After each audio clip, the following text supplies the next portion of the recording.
Okay, I guess we are live, I think. We're still moving, so we must be live. Let me check out the YouTube side. I don't know how this is going to go here. Let's see, I'll pull that up. And we have our 5-6 second delay, which is okay. Gee, my camera's awful bright. Okay, guys. How y'all doing today? Had a little bit of rain last night. Had my vent open. My bed sort of slept through a little bit of rain there.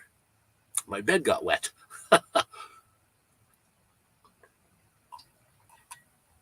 Down by my feet.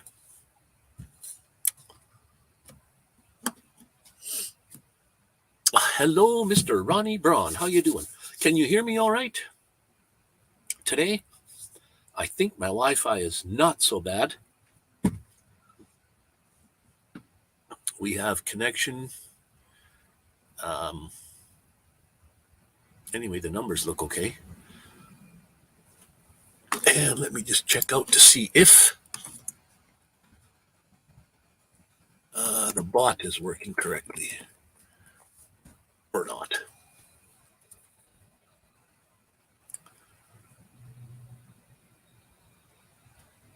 Everything's good. Sounds fine.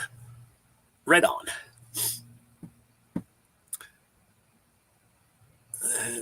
The bot's working. 24, I lost. What? From 0 to 25, 24 is a loser. 25 and up's a winner. How can you lose? 75% chance of winning. Anyways, how in the heck is the summer going there? It's going good here. Today was the coolest. Well, I'm 26 degrees inside here today, but she is supposed to get hot this week. So, I mean, hotter than normal. That makes summer come to an end real quick. Things heat up, all the plants, the farmers' fields and everything, they know it's time to ripen up and get ready.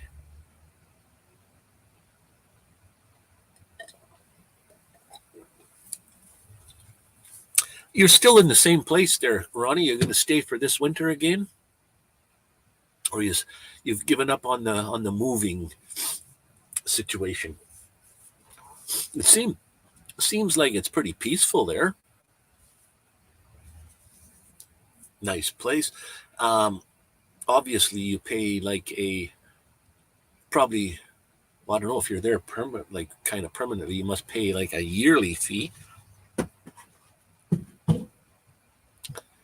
And then if you get snow, and cold, you've got to button up. Let me put some of these on the screen here so I can see what's going. Is harvesting going on? It's going on, however, it still looks like summer. Yeah, there's these trees. I don't know what the name of these trees are. They got these green berries, clusters of green berries all over the place. They're not edible berries. Okay, cool. And then in the fall, towards winter, they turn bright orange. And I always hate them trees because it's an indication of fall is here and winter's coming.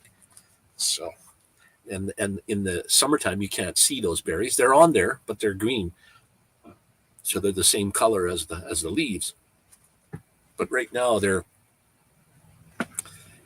all turning bright orange, signifying, hey, winter's coming. Our winter's coming. Fall is here. And the rain really brought the temperature down pretty good. It was like, I think, 17 outside, 17 degrees Fahrenheit. Celsius, sorry. I don't know what that is in Fahrenheit. But 17 degrees, and usually it's in the 20s and 30s. So quite a bit higher.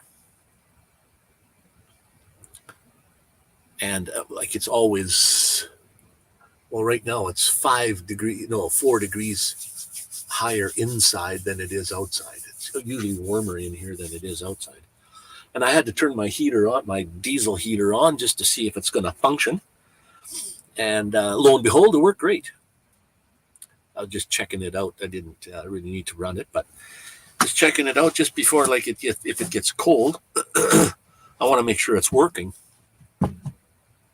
Was been sitting all spring, all summer, not doing anything in the heat. Worked fine. So, and you're going to stay there for another winter.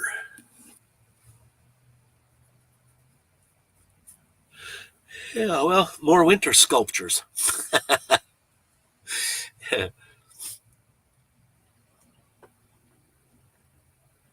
I just finished, I don't know if you know anything about a program or an app or whatever you want to call it, called SketchUp.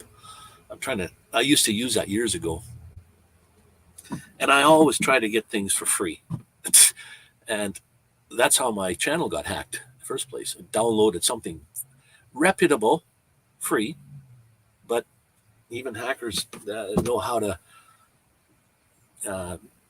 manipulate reputable software like Photoshop, right from the Photoshop website. And it had not virus, but they could take over keyloggers and what have you in it.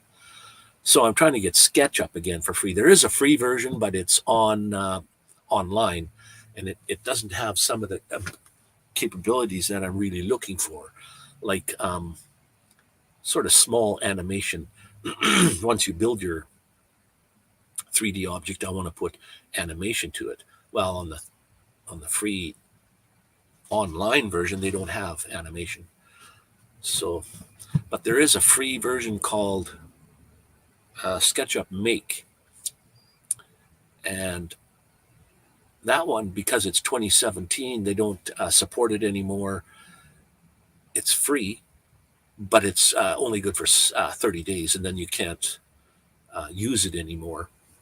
And if you use it for the 30 days and uninstall it and reinstall a new one, it knows that it was on there, and you can't use it again. So you got to either get the code or whatever it is, the key, the pass key or something for it.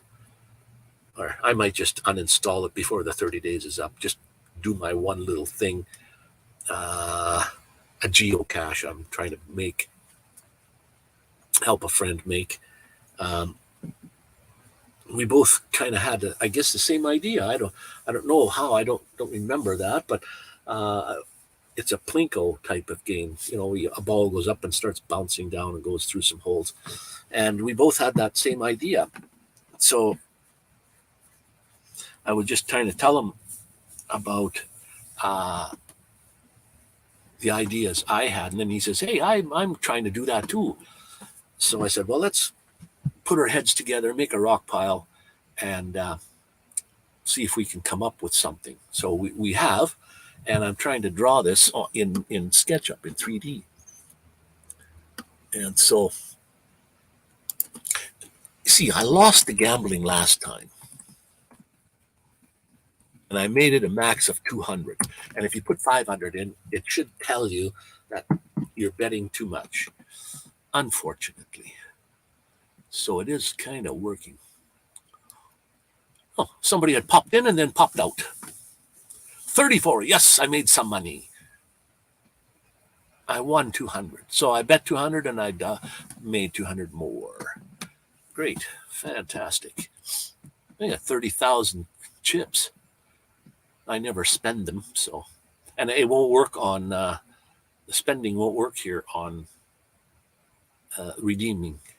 Won't work in, well, hello, John. Hey, I was just looking at your thing that you sent me here the other day.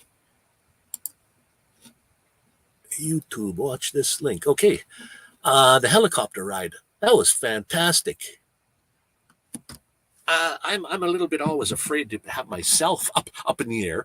Sometimes, very first, I was afraid of the big airplanes like 737s and stuff.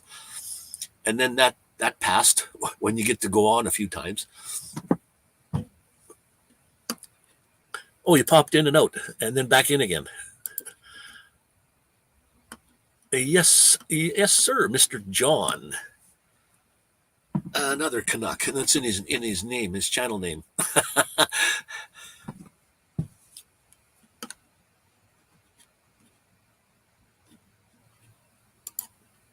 Yeah, I'll bet. You had the whole flight in there, the takeoff. Whoever the pilot was pretty good. And I used to fly Microsoft Flight Simulator, and I kind of know.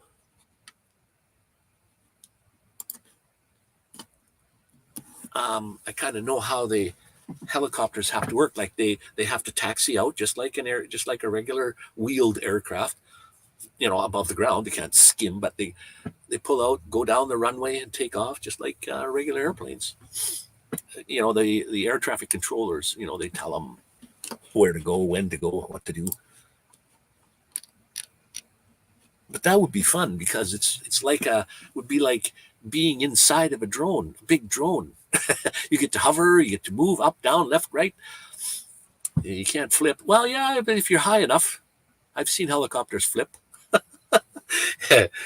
That'd be cool. I'd shit myself though the first time.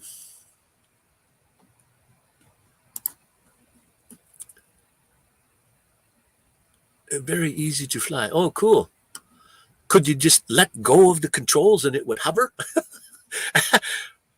Oh, Sean Lewis. Lewis? Well, hello. Hello, Wayne. Oh, she knows my name. I'm never good at names. I'll always remember your face, but I'm never good at names. Just like everybody else, I suppose. How many people say that? Okay, no, laugh out loud. I must have said something that...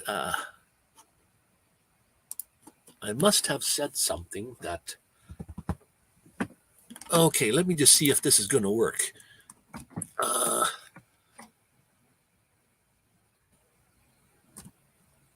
don't think I have this all in there. I got to get a pen because if it's not in, I have to program it. Oh, you are in there, John. There's the link. If anybody wants to check out John's channel, that's the link there. So I've got John programmed in.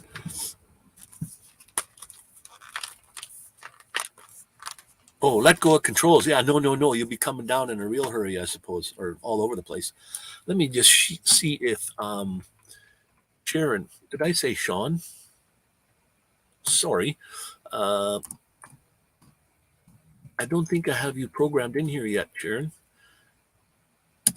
where a moderator would type in what you see there, exclamation point Sharon, and then your channel link would come up. Okay, I can see that's not working. So I will put you in for next time.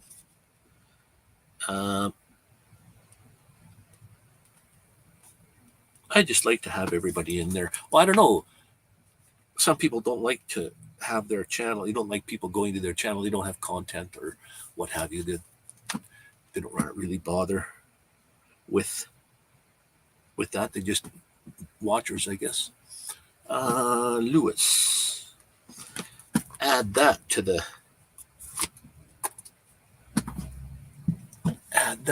link.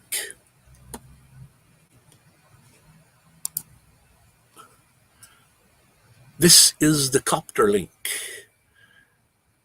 See, I'm in Stream Yard. So, John, I can't see. You must be a moderator if you can post links like that. I'm assuming. Cool. Good on you. I am a spectator of nomads and campers, etc. Very cool. Are you a nomad camper yourself? This is the Aviation Museum link. Oh, the one that you just had lately that you sent me there.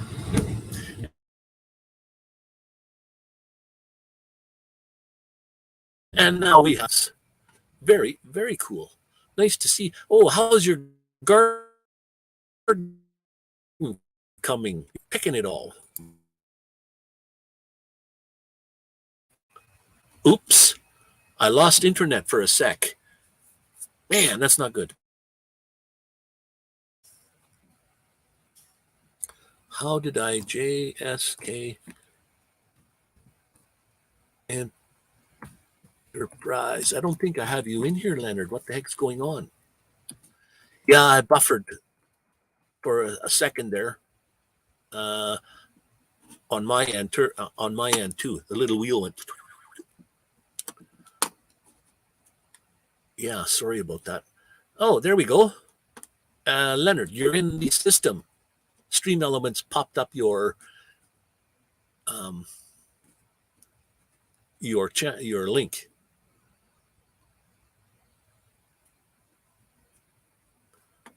Nice to see you guys here. Cool.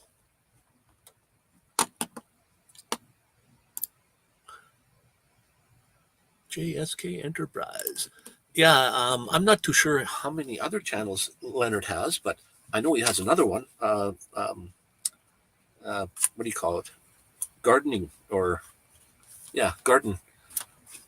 I'd love to. You can't do that when you're a nomad in a van. You can't have a nice garden like that. So in the summer and the fall there, you can harvest your stuff.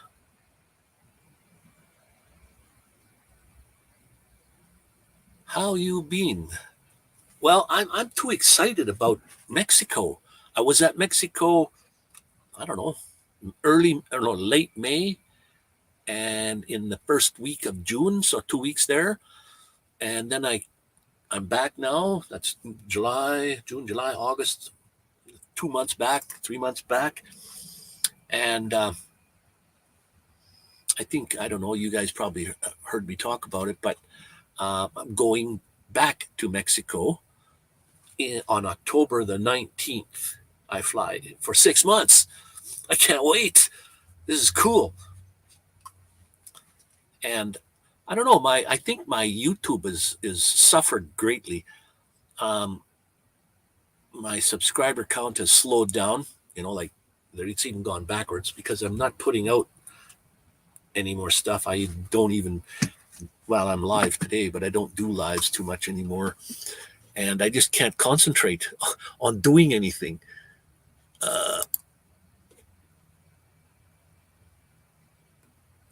Hey, John, I seen a guy in Vancouver had his garden on his roof. He had a corn stalk up there. Can you imagine driving down the road with a corn stick? This thing was like 4 feet high. He had other stuff up there. He was kind of a guy that would like park in one place and stay there for quite a while. So he was probably on the one city block there for months. So he didn't have to drive too far. He was right near a shopping center where you can get food and stuff. I can't post my other channel. I'm not a mod anymore. How come you're not a mod anymore? I didn't take you off. Oh, I took everybody off at one time. And then we're back on again. Hang on. I trust you completely, Leonard, because you were a mod before. Okay, so how do I do this? I got to go here. I see. Oh, yeah, you're not a mod. I see John is. Okay, Leonard, JSK Enterprise. What if I check on the little dots there? What can I do? Add moderator. There we go. Or I could hide you. Anyway, poof. You are now a mod, Leonard. So post away. Post your channel, your gardening channel. I'm I'm subscribed to it, and I could have went and got it and posted it for you, but I might as well make you a mod.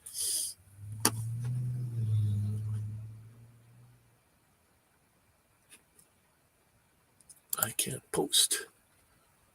Ooh, are we having... No, my Wi-Fi says it's right up to the top, which means I got 1, 2, 3, 4 bars or whatever you call that. Yeah, cool, very cool.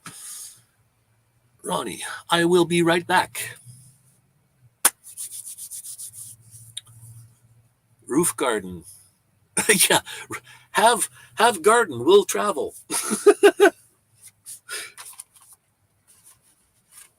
But that was funny. One corn stalk, no more, just, and it was big, like must have been 4 feet. I seen him driving too one time, like just down the road from where he was before, and you could see the corn stalk was just leaning over. But it survived, and I could see other plants up there too. So there you go.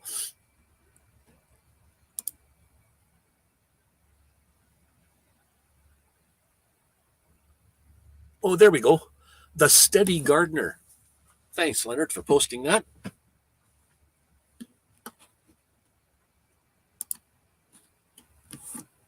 Yeah, so I was talking about what do you think? Like,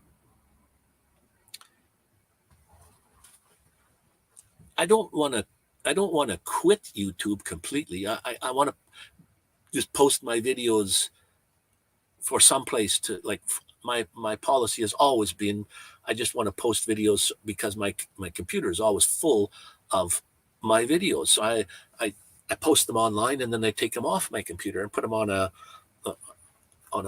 secondary drive. So that's why I post on YouTube. I don't post on YouTube to try to make money or to try to do anything. I want to look back and see where I have been. So I usually go back to some of my old videos, my first ones, and look and watch them and say, wow, I was there. I was all across Canada. I went. Yeah, my Wi-Fi might be buffering now. Sorry about that, guys. And if it does buffer, just say you're buffering, because to me, I want tomato plants for sure. Yum. Yeah, that would be good. See, one corn stalk though. How many cobs of corn are you going to get off one stalk? Like 2, 3, not many. But tomatoes. Now, if you even get one tomato plant, you can get a lot of tomatoes on there. I froze. Wow, you see you froze. You're back. My Wi-Fi signal thing here shows good. And yet up on top, it shows not so good. Connection is unstable. If you're on Wi-Fi, try plugging in your router. Well, I'm mobile, I don't have a router. Okay, let me just see what Wi-Fi I'm on. I'm on South Side.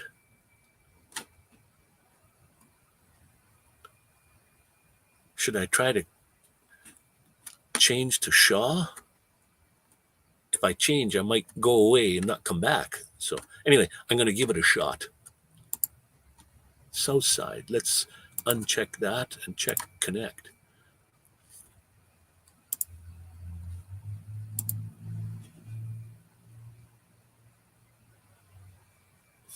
Sorry, guys.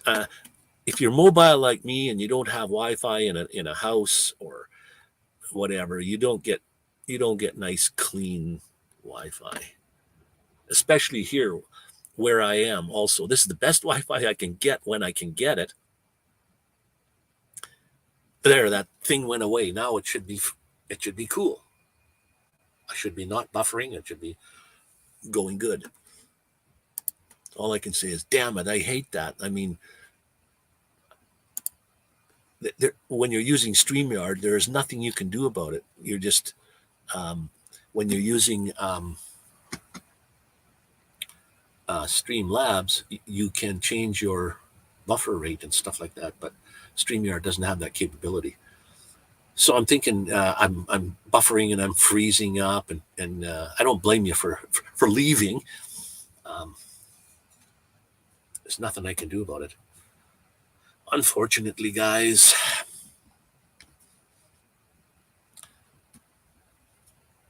I do need a new computer, a new laptop, but I can't really afford one right now. This one's all busted up. The bottom comes off when I open the top. The comes apart. All the screws are broken off the bottom. It doesn't hold together very good anymore.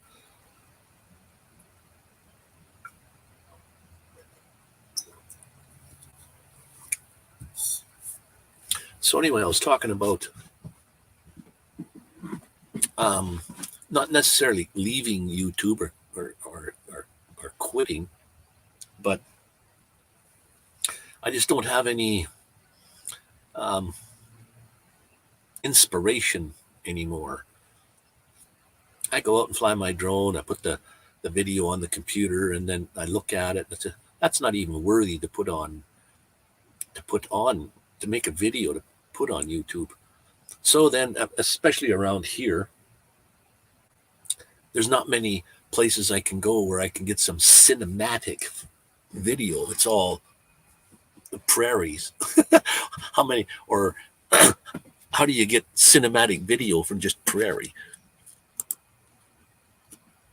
I need a new laptop too.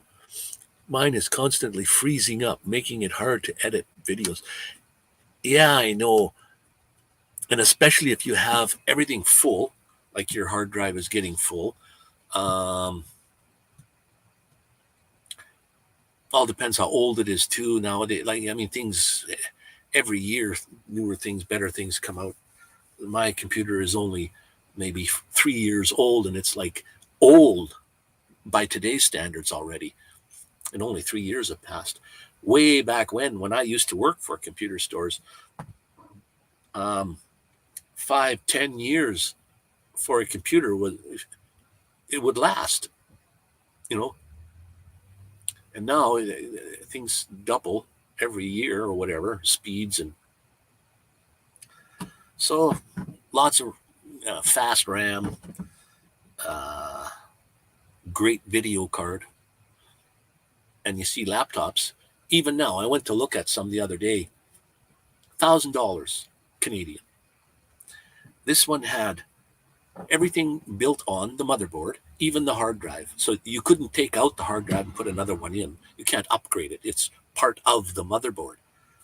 And I've never heard of that before. Usually hard drives were like was like a piece that you could add in or change. And this comes, I wouldn't buy one like that. That's just everything on the motherboard. Even the video card was on the motherboard. You couldn't change it. I want a video card. Well, it's pretty hard for a laptop to have a video card that you can take out and put a new one in. On PC, desktop PC, yeah, sure. Then you can build whatever you want, but a desktop PC is too big for in here. Maybe not necessarily size, but I don't know if I have enough power all the time, juice to make it run. I need a new laptop to freezing and making it. Yeah. They designed them that way. And phones, so we update. Yeah, no kidding. And phones aren't cheap. Like if you had to buy them, over $1,000 for a good one. And the batteries they put in, you can't, some of them, like, not all, but some you can't even change the battery. So when it's I have just got a new phone just lately, and way faster than my old one. But my old one was too slow. So yeah, the new ones come out and they keep pushing you to upgrade.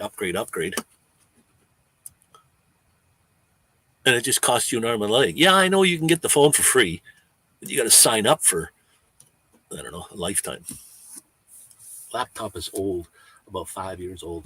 Yeah, that's getting a little old there, Leonard. But yeah, nothing is cheap these days. And yeah, you go and find it like Costco or something. That's where I saw that saw that computer there, a laptop. Yeah, the price is good and the specs look pretty good. But, and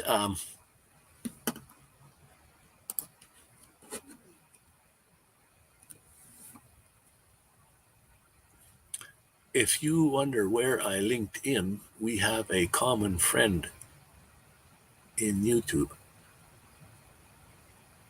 If you wonder where I linked in, now there is an app out there called LinkedIn.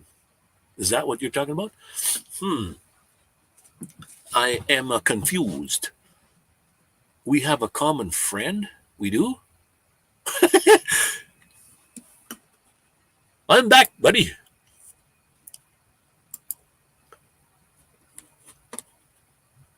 I was in a drawing for a solar generator.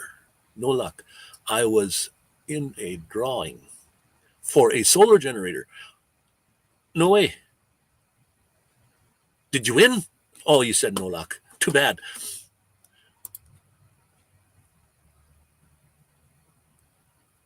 Sharon Lewis. You must know Shawn S. I don't know what her last name. Shawn S.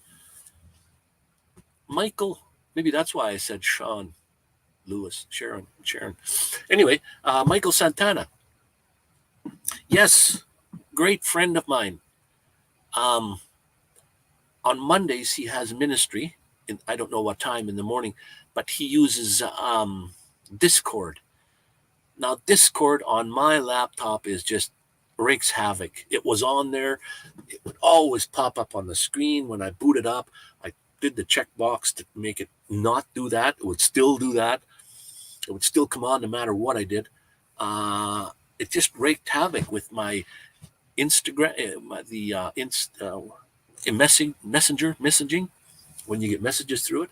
Like I want to go to the ministry and sit and learn, but Discord just doesn't work for me. And I've been trying to message him. We just talked on Face Chat just a week or two ago, and he wanted me to join in on the Discord. I was on Discord, and if I don't do anything with Discord, it's okay. But the minute I don't know how to use Discord. That's my problem. I don't know how to use it. But Michael Santana is a great friend of mine, great brother. And I love my brothers and sisters. I don't know if you've heard that saying that Michael had, and I adopted that message also, and I asked his permission. He said, yeah, go for it, do it. So the message is, and he says it's lots, he says, if no one has told you they loved you today, let me be the first. I love each and every one of you. And I love that saying. So, and you don't have to be religious at all. Shawn S. She was the one that said, "I'm going to go to Discord and post your name there or something, or give you a link so that I can get in." It was Nomadic Experience, his group. But then Michael has one also. What's it called? The Back Porch Ministry. Where do I have that? Back Porch Ministry, maybe? Real House. Back Porch Ministry. Yeah. I couldn't find it. I don't know how to find it. That's the thing. I don't know how to find his Discord. Are you on that? Maybe we can work it out. Yes, Michael Santana is a great person and friend and brother. Yes.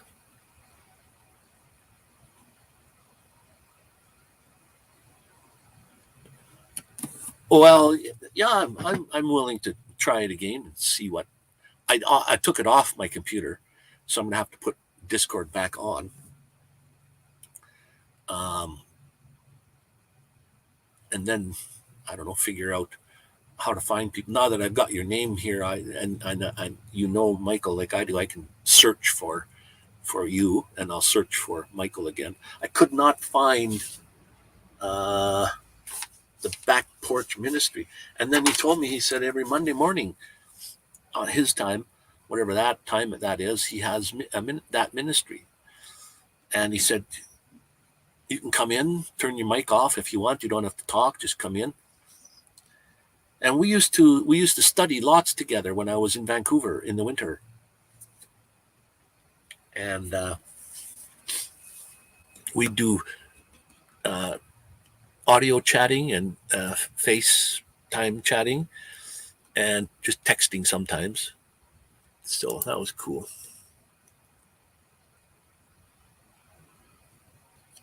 Okay.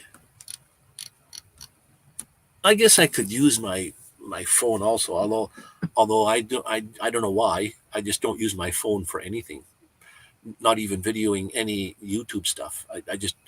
I always carry my phone with me, and it has video capability.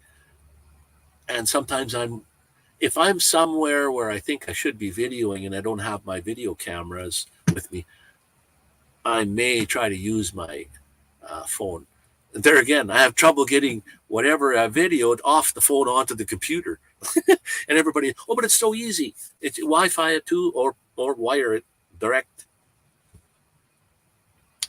I'm pretty illiterate when it comes to apps like that and phone. You know, I used to work for 20 some years as a computer technician for every computer store in Medicine Hat here. It's called Best Buy now, but it used to be called Future Shop. There we are. Michael's ears must have been burning. There he is, my main brother. Yes, Michael, we were talking about you and how to. Sharon Lewis is in the house here too. I don't know, but my problem, Michael, is this. I had Discord on my computer before. I took it off now because it wreaks havoc on my computer. It doesn't work with messaging very well. I can't figure out where I'm going. I don't know who's on there, but I wanted to go to the ministry things, the back porch ministry thing. Like you said, you have it on Monday mornings. I don't know what time that is. I know your time, whatever. I'd have to calculate the time difference, but I could never find anything. If we say his name 3 times, he appears. Yeah, I was going to say, what's that? Is that saying about when somebody's talking about you, your ears burn? So he must have hot ears because he must have heard us talking. We weren't saying anything bad. You can never do that. But yeah, I didn't really know Sharon knew you either. I know Shawn S, but Sharon I didn't know, and she said we have a common friend, and then she mentioned your name, and then oh yeah, and how we were when I was in Vancouver, how things, you know, we'd face chat or just audio chat or Monday evenings. Okay, Monday evening. Yeah, it all depends. You can, yeah, I can if I'm available to show me. I've got, you know, if I've got something happening or going on, please don't hate me, but I might not answer. Or sometimes I got somehow like a year ago, I had nothing but problems with notifications. I would just my phone would be going ding ding ding ding ding ding all day long. So I turned off notifications of all kinds, everything. So I never get notified of anything. And then I'm upset because I can't get notified. Well, I guess you can specify I want notifications from here, not from here, and I want notifications from here, not from here. So I just have to sit down and do it. But if you try to get a hold of me sometime and I don't really answer, I say, oh, Elaine's not around. I may see that somebody's calling me, but I might not answer because it all depends on what I'm doing at the time. If I'm driving or if I'm just with friends or talking or yeah, okay. Messaging would be good. Just send me a message saying How about such and such a time or something, and I'll try to set that up then. Right now, I've got. How can you be like too busy? Can you? I've got so much things on the go here because I'm trying to get set up for this Mexico run, and I'm trying to do this. I've got plans with a friend of mine here doing a Plinko type game for geocaching, where the ball goes up and bounces down, bing, bing, bing, bing, bing, bing, goes through some holes, and if it goes through the right hole, the geocache pops out. If it goes through the wrong hole, well, you got to try it again. So we're building that, and there's all kinds of things. My sister, my nephews, and things are always talking together. But yeah, we'll make it happen sometime, I guess, somehow. No problem there. But like I was saying earlier, the YouTube thing, not thinking of quitting, but just, I don't know, just sort of, I've given up. I post videos, yes, I do, because I only post videos because I need some place to store my videos. And YouTube is where I store all my videos. Then I take it off my computer and put it on external drive, because my computer's always full, the hard drive. And I've taken stuff off, and I've got just enough so that I can edit about 10 videos. And videos are, you got to have all the videos in the raw data on your hard drive. Then you edit it, and you've got like everything twice on your computer. So maybe that's why I need a new computer. And like I said, it just costs so much money to buy these things. I'm pressuring washing in the house as we speak. Okay. Oh, you're pressure washing. I wanted to drop in and show you love and support. No, don't give up. Yeah, I know. Everybody says don't give up, but I even had to force myself to do a live today. And here's Tommy in the house. Tommy, she-devil. Yes. I don't know. Maybe Tommy's interested in trying it, the back porch ministry. I don't know. I don't know what her situation is. Your videos are excellent there, Michael. You said you wanted some feedback. I did. You were talking about your stabilization. You want a gimbal. Stabilization is always the best. As a matter of fact, people watching, some people get dizzy when it's moving around. But yours isn't too bad at all. It wasn't bad. I can see you were trying to keep it cool and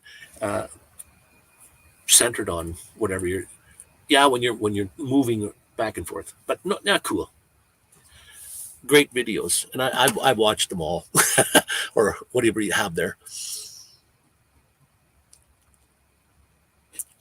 There we go. Let's try.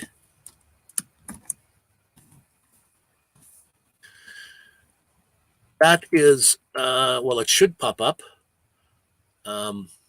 Tommy's channel. There you go. Tommy she-devil. Okay, I have to change your I have to change that, Tommy. You've changed your name now to just to where it says She-Devil Adventures and not all those funny characters and letters there. But that it still takes you to the same channel, so. But I will have to go in and fix that.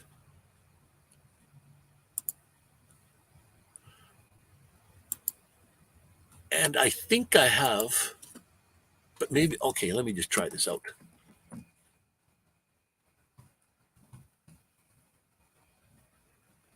I don't know if I have Michael's in there. I should be writing this down. Because it all depends. I use the first name. If you're a moderator, I use the first name of the person's channel. And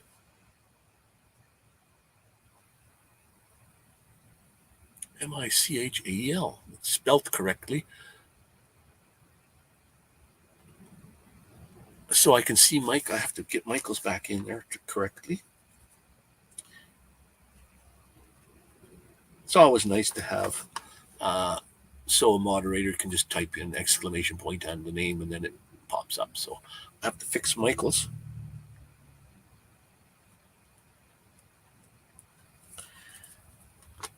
And also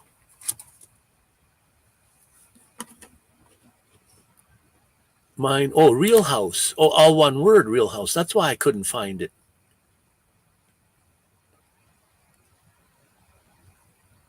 Real House Pro. Oh, I better put that in here.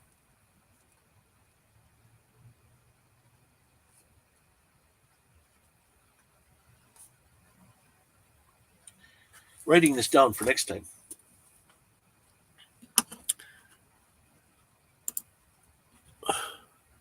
So what's the topic of today?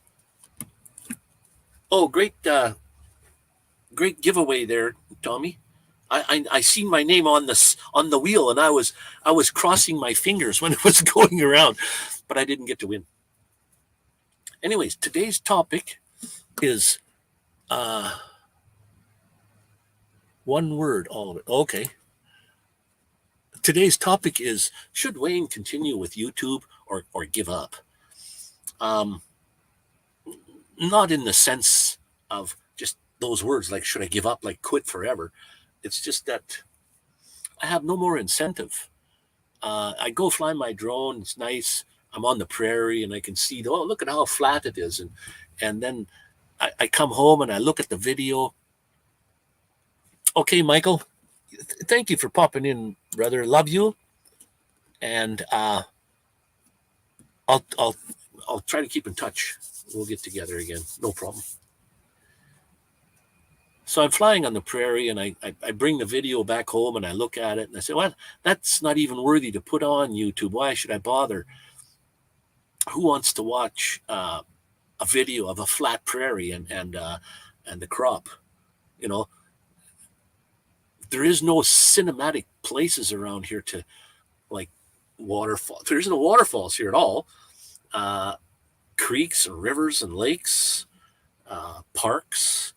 Although you got to watch which park you fly in. You can't just fly anywhere.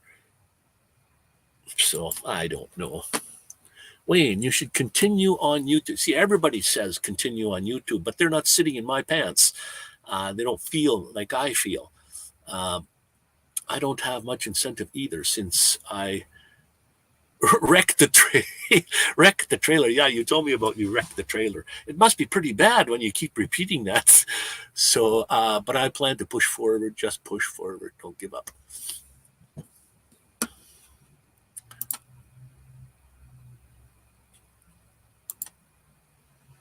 Oh, later, Wayne, are you leaving too, Tommy? Thank you for popping in, my friend. And it's great to see you. You're a lovely woman. Appreciate you very much. And if you don't mind, can I call you my sister? Don't forget that you are. That's all I'm thinking about. That's another thing why I just not incentive to do YouTube, because I'm thinking about Mexico all the time. But when I go to Mexico, that's when I want to start videoing and doing what do you call it, lives and video from there, because then it's all new and fresh and not leaving. I typed the wrong name. That's what I thought. You see how human beings can figure out what's going on? Some people will type something in and misspell a word, and then they'll type that word in correctly later. But I know that. I know it's fat fingers, or maybe you didn't know how to spell that word or whatever. But I know what the word was. And everybody does that, and I do too. When I type something in and I misspell a word, I spell that word thinking that nobody knows what it meant. And if I do the respell with the correct spelling, hey, they'll understand. Ronnie, what does Ronnie say? He's a comedian. I sometimes it's the hobby I need. Although I'm addicted to YouTube, that's pretty much all I do. I finally got this US cellular phone with unlimited data. It's been a rough couple of months without it. Yeah, if you got unlimited data, a couple of months without it, yeah, no problem. Always. It's too bad you can't come to the US. More content. You know, I as far as I'm concerned, I'd love to come to the US. It's the government that tells me I can't. And I don't know if you guys know why, but as far as the US is concerned, I'm a convicted felon, which means I was a bad boy when I was little. Not little, old enough to have a prison record or a criminal record. And, you know, not even like my fault. I just happened to be in the vehicle, you know, but everybody in the vehicle got charged with a criminal record. So that's on your record forever. And I went to the Canadian government. You have to wait 7 years after your last criminal type record. You wait 7 years, and then you can ask for a pardon, which I did. And this is like 40 years ago or more, 50 years ago that I asked for a pardon. I'm 70, so my late 20s, I asked for a pardon. I got it. So I never tried. I don't know what a pardon means.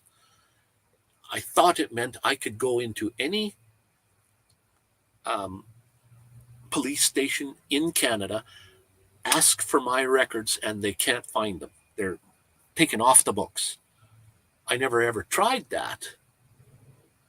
But I haven't done anything in Canada since to find out. But when I go to the States and they ask me, and then they look and they, oh, you were a convicted felon. And I tell them, no, I'm okay because I have a pardon. But that's Canada. There is no pardon in the United States. So I can't go there. Yeah, I could more or less kind of sneak. Hey, Tim, congrats on your subscriber count there, Tim. Way to go. That's fantastic. When you're waiting to get to 5,000 and all of a sudden you're at 6,000, you wonder, holy, where are all these people? But just think, you got 6 billion more to go. 6 or 7 billion. You're a little behind. But anyways, if I go to the border and they ask my name and they type my name in, then the red flags come up and they right away know. But if they don't ask my name and they just say, where are you going? How long are you going to be there? When are you going to come back? And they say, go ahead. Then I'm fine. It's just unfortunate that that's how it works.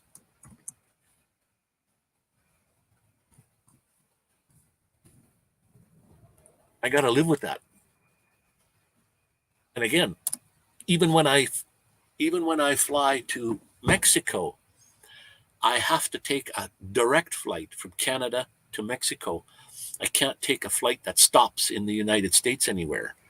They'll know right away that I'm in that country. As a matter of fact, the very first time I ever flew from Calgary to Cancun, right over the United States, poof.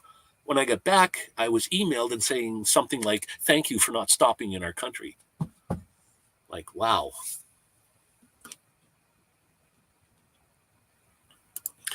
You don't care about the subs counts. Yeah. Hey, there you go. You see? You are correct.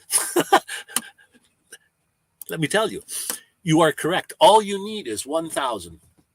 You don't need more than that. What you need is the watch hours. And if you look at my analytics on mine, Tim's way different. if you look at my analytics, 80 to 85% are viewers are non-subscribers, which is perfect. Oh, I might be buffering, guys. I could be buffering again. I might even freeze up.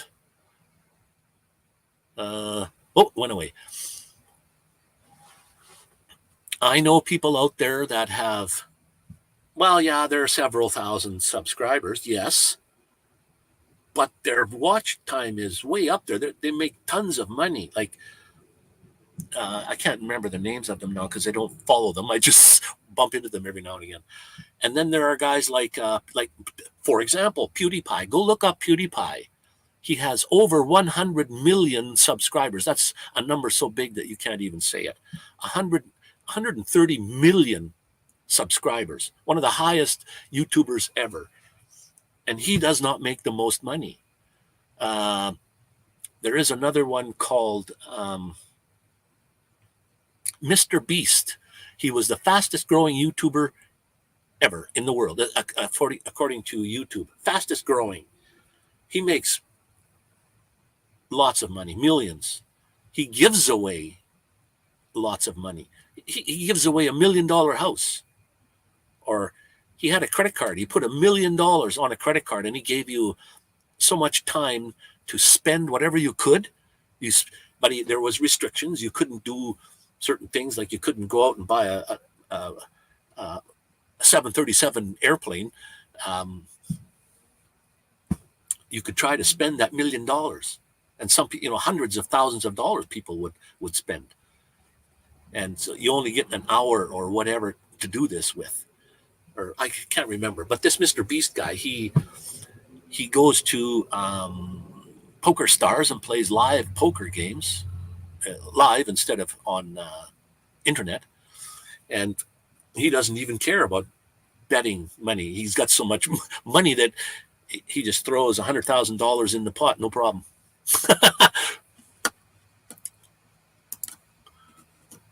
Oh no, never say never. Oh yeah, see, but I do. I think you'll get there one day, Tommy. If you're like me, I'm started YouTube because I wanted someplace to put my videos. I didn't start YouTube to make money at all, and that's my policy.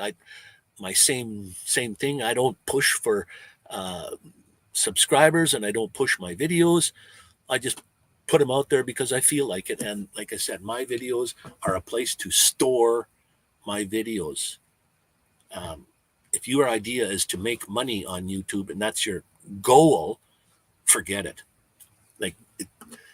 Yes, you might get some money, but you can never get rich on it. You have to have thousands and thousands and thousands of watch hours and thousands of subscribers to help you get there. But I believe, and like Tim was saying, you don't need the subscribers. All you need is the 1,000. Once you get there, that part's free. That part's ended.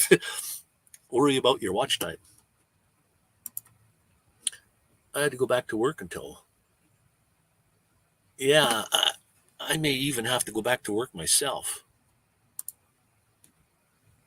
Oh, did Tim go away? I didn't hear him say later. He's doing a DoorDash thing. Yeah, there he's doing his dash. Thanks for popping in again, Tim. And I did watch, if you're gone already, too bad, but I did watch your latest videos, your plane trip thing and all how you're going to live in your vehicle there.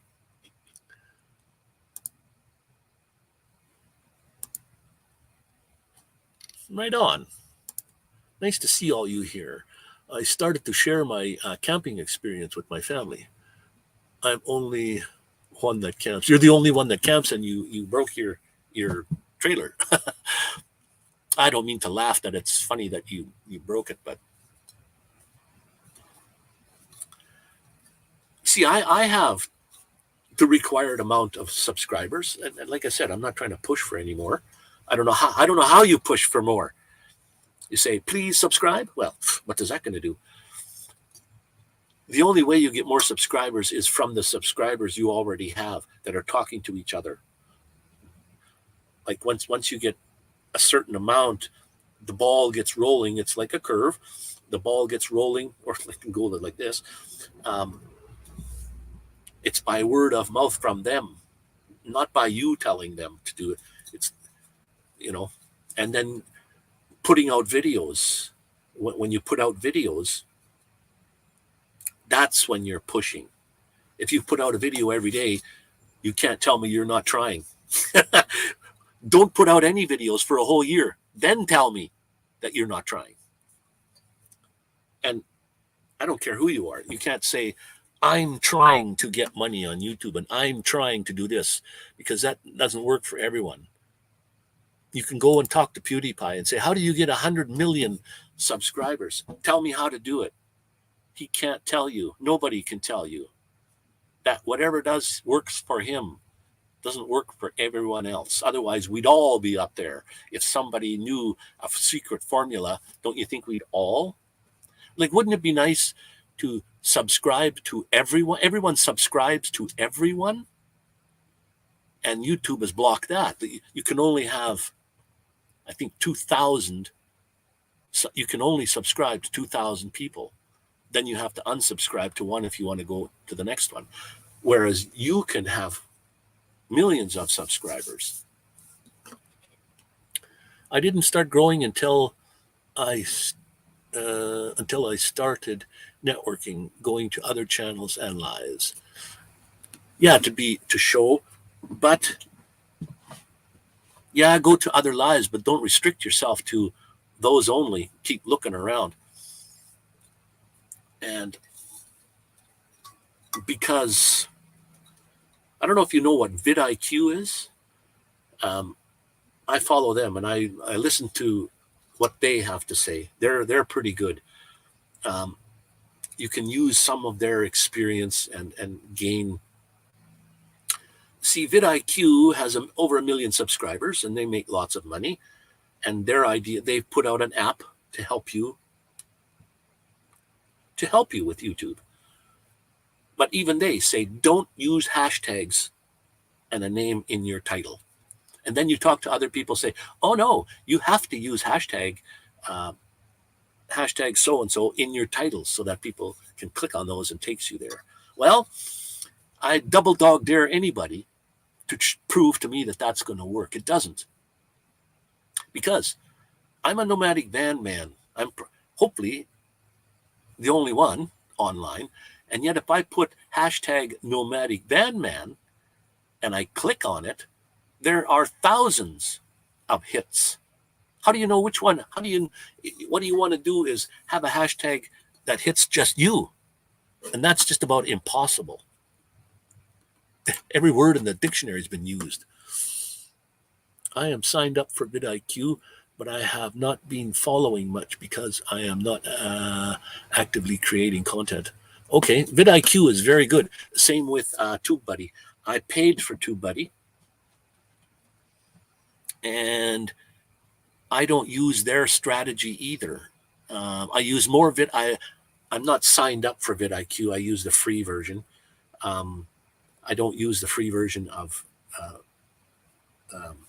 TubeBuddy, but TubeBuddy tells you different things about other. You can look up how much money people make. You can look up and see how much PewDiePie makes, and it gives you a rough estimate. But when you see the numbers, holy,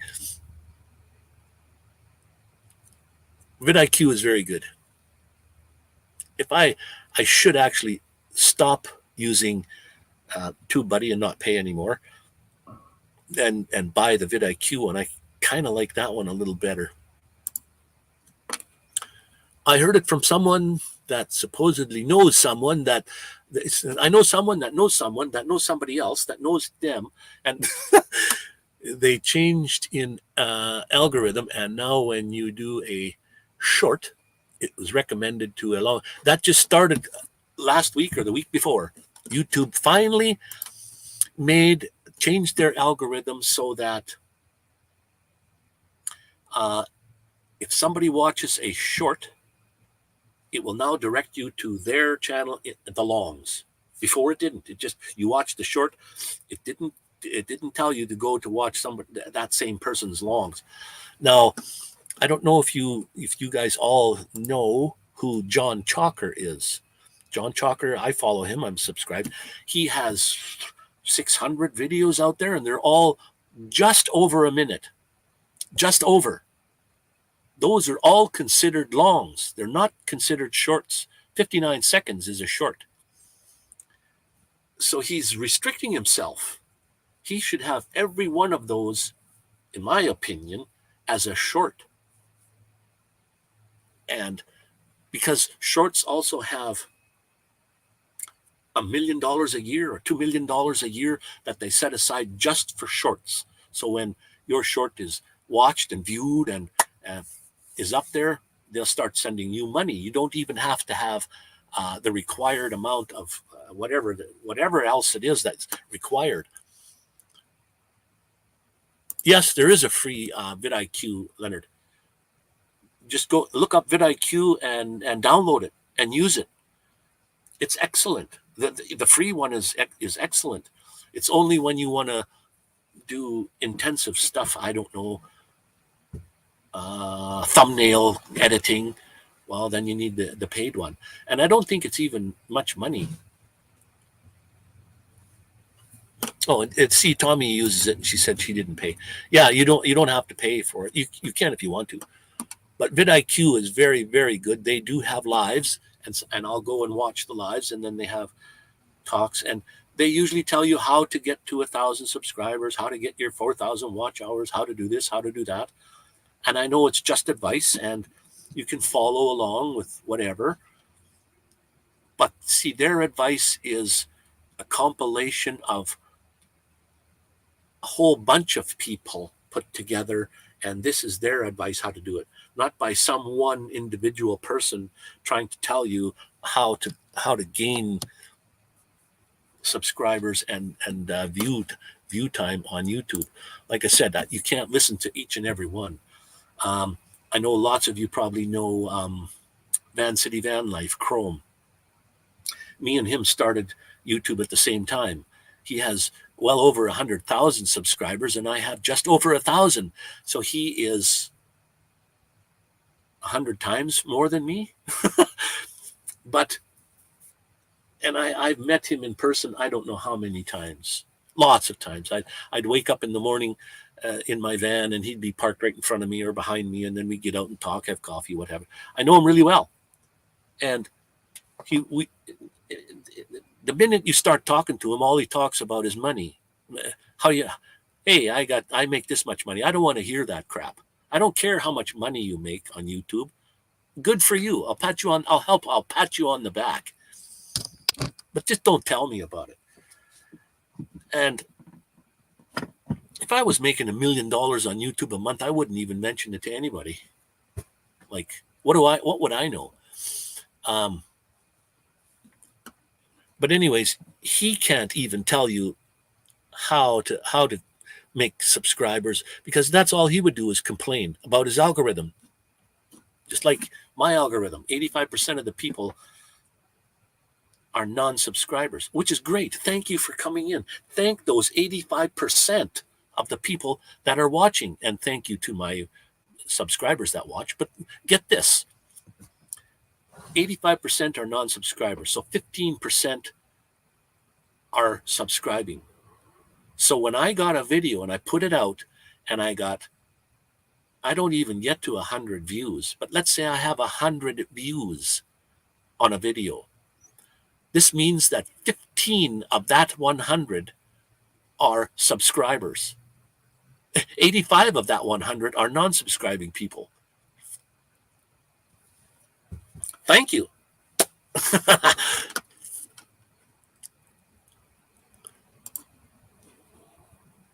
I don't really have the personality to do well on YouTube, I don't think.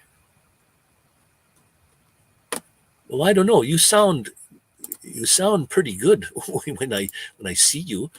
I mean, I know you say the extrovert introvert thing.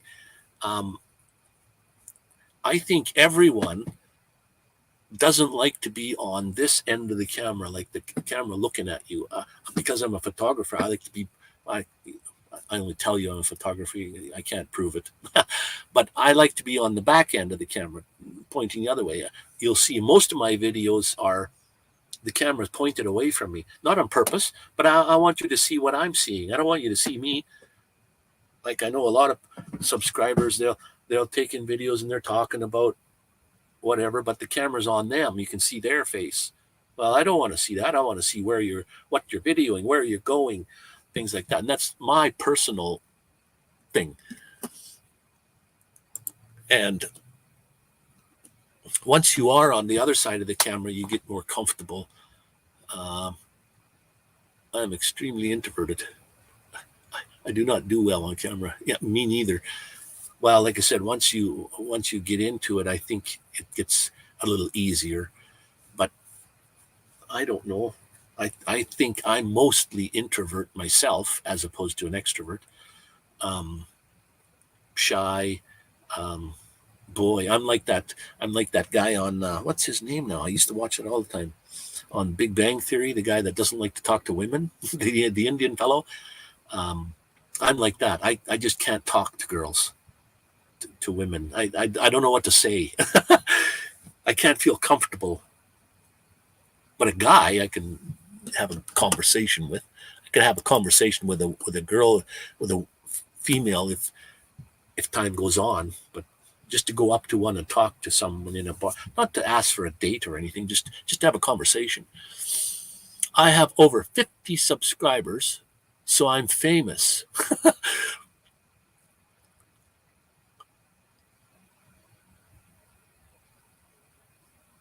Yeah.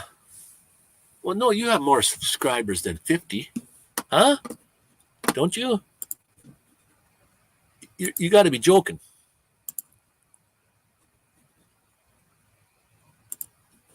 How many subscribers do you really have there, Ronnie?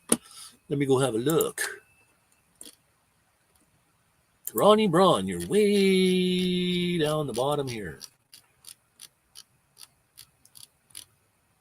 PQR, Ron. Here we go, Ron. Ron, I got a whole bunch of Rons. Ronnie Braun, here we go. Yeah, 57. Oh, wow. Well, everybody, if there's 100 people in the house, go over and check out Ronnie Braun. He needs subscribers. And then there was Sharon Lewis. I know I must be subscribed. I'm PQRS. PQRS. Oh, wow. I am not subscribed to Sharon. Maybe she doesn't have content or something, maybe. So that's why I can't see her over on the side here. Wow. Here's Tommy, She-Devil, 131 subscribers. Cool. Very good. I remember when you said I'm bouncing up and down at the 100 mark. Now you've got 30 more than you had. Perfect. Yeah, I like your channel, your picture there. Great, fantastic. And then you go to videos, and you can't really tell how many videos you have. I can see, but it should say a number somewhere that you have so many videos on there. You're doing better than me. You should have no complaints. You are doing better than me. Oh, I'm going to have to go. Let me look at your playlist. I used to do this for people. I don't know if I've done it for you, but I'll play your playlist for you. I go in and play all of them. I don't know if I did or not at one time. I don't comment. I just watch them to give you time. So anybody online can ask, and I will do that. I'll go and watch their playlist. I don't like to be on camera either. Maybe that's why I only have 328 subs. No, I wouldn't say that's why.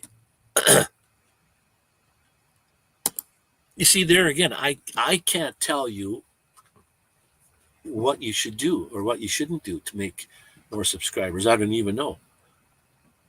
Well, even if I did know, what would help?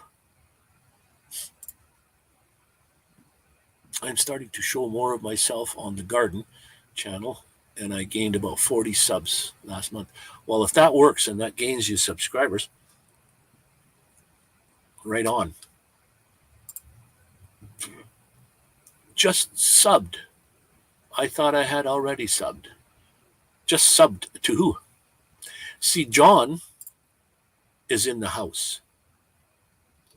I don't know if you just popped in, John, but your ears must be burning because we were talking about you. Snowdabs is here again. Thank you for stopping in. I didn't see the car below the cliff. I saw the rusty van. I think Tommy said at 1:35 or something she saw it. It's on there for quite a long time, but it's very, very, very subtle to know where it is. Yeah, subscribe to each other, and if there's moderators in the house, post your link, post your own link, and post whatever links that I have on there. I can't find you on your channel, Snowdebs. I tried to type in your name, can't find. Oh, BBS at the end. Maybe I just typed BS. DBS. DEBS. Anyway.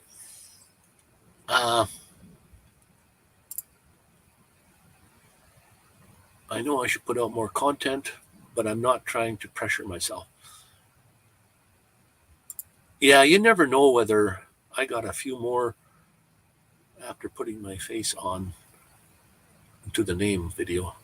Well, I think that helped you, both of you guys, just because you weren't on very much before. Experiment. Put out more videos with your face on it. Doesn't have to be the full video, but with your face on it. See if you gain more subscribers and see if that helps. If it does, keep it up.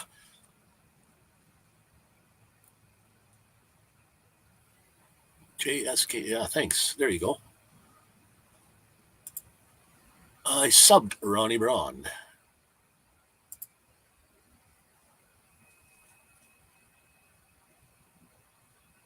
Oh, wow, birds are fantastic. I subbed JSK. Right on. Thanks for subbing, everybody, to everybody else. And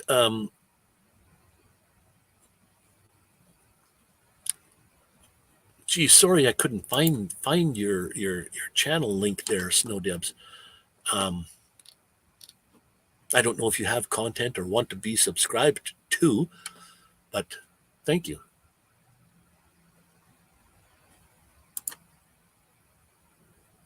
Yeah, great. See, we all gained something today, a little bit. Right on.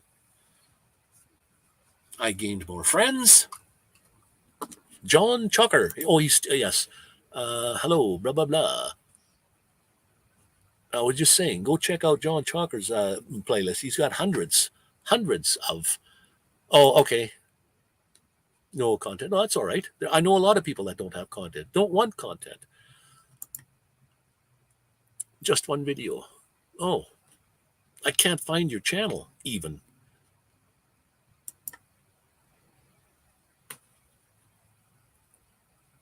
I'll be checking out your page and subbing you back. Well, if somebody subbed you, then you should be able to click on their name and find it. John Chalker, Waterbury, Connecticut. Nice to see you all, my friends. I wished you. All right, Mr. John. Cool. Love you, brother. Sometimes people have a lot of subscribers with no content. I assume that's just from them chatting. Yeah, I actually know a few in there that have actually no content at all, but they have quite a few subscribers. And like when I subscribe, I don't bother unsubscribing. It doesn't cost me anything. And I think that the maximum is 2,000. I don't even have 2,000 subbed to. I think that's the limit. But anyway.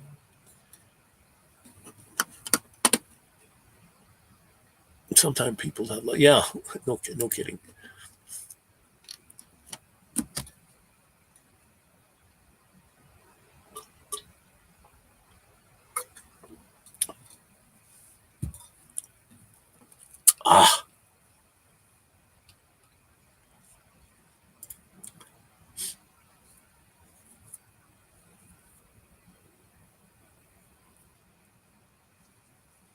Yeah, you never know. Sometimes YouTube takes it away, and then you just go to somebody's channel and you see the thing, hey, the subscribe button's in red. I'm not subscribed anymore. That happened to me for a couple people, lots. I thought I heard, I don't know if it's true or not, but I've heard somewhere that YouTube looks at your subscriber list and says, oh, this person you haven't went, this person has not visited you, and you have not visited them for X amount of days or weeks or months, and then they unsubscribe you to them. That's one way they unsubscribe. I don't know if that's true or not. Okay, Leonard, you're a sub, and you went and subbed to Snowdebs. Could you post the link, please, if you can? Riding a one wheel and popping wheelies. What? I got to go see this. So if Leonard or some moderator, just Leonard had subbed, so he must have the link. Could you post the link so I can go and sub?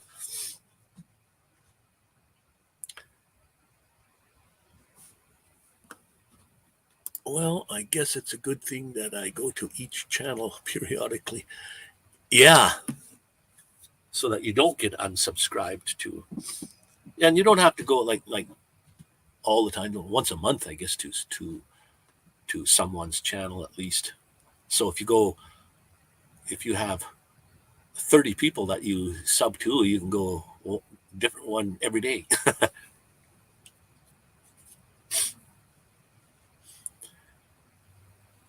I've never ever. I have a friend in the UK that has a one wheel. He was showing me all how he. I don't know if I could. I couldn't go on a skateboard.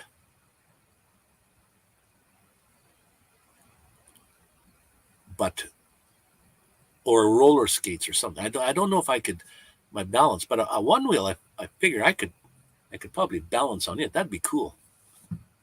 Or those scooters that go 100 miles an hour.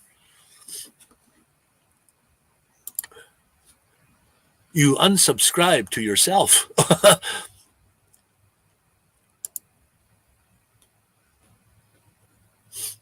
I don't know how you unsubscribe to yourself. I can't subscribe to myself. When I click on my own button, it says you can't subscribe. But when you have other channels, you can subscribe to each other. Do they still allow you to have 50 YouTube accounts? Wow, I didn't even know that. I didn't know you could have. I know you could have multiple accounts, but I didn't know that 50 was a limit. They have a 60 mile an hour unicycle. 60? Holy. Yeah, miles per hour. Wow. Now that's fast. Oh, there we go. Oh, you both put it in there. Thanks. Cool. Now I can go and visit that, I think. Yeah, I should be able to. Cool. Thank you, guys.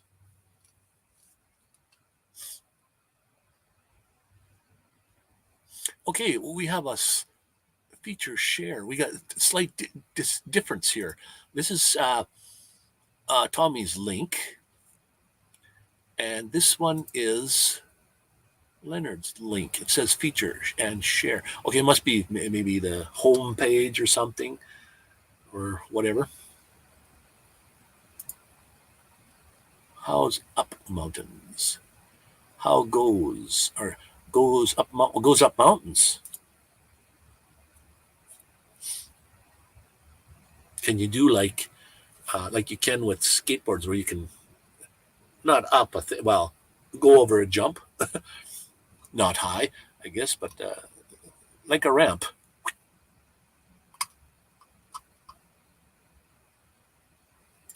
I posted the channel link. Yeah, that's what I kind of thought there. It looks different, but it probably takes you to the same thing, and I can't go there with StreamYard working. I think I've given up on Streamlabs. Unless, well, when I go to Mexico, though, I'll be in a house and I'll have a router and I'll have a wired thing, so my speed will be good. I might use it there because I paid for it for a year. After a year, I don't know. I might not rebuy it. I'll just stick with StreamYard for now. There's so much more you can do with Streamlabs than StreamYard. It makes me silly, but I'm back. Hey, John Chucker. Yeah, check Sharon's. I think she said she has no. I don't have you in. I'm not subscribed. I looked. I am not subscribed to you, Sharon. Well, if you have one video, even if you have none, I'd like to sub. I'd like to sub everybody, even if you don't need subs. Like, it's no harm. I posted the channel link, and you are back, Mr. Leonard. Thank you for sub, She Devil. I'm still sub to you. Yeah, there you go, and check it out. I am still sub to you. Now, when you go look at your own analytics and you see people that are subbed to you, it won't tell you the truth. It'll only tell you the people that are subbed to you that have their YouTube set to public. If it's set to private, yeah, you can see everything and do all that stuff, but when you sub to someone, they can't see that you're subbed to them. They don't know that, although you can tell them. So like when I go to someone and I click on there and I sub to them, I go to their video and I say, I subbed you, so that at least they know. But they can look in their analytics and they won't find my name.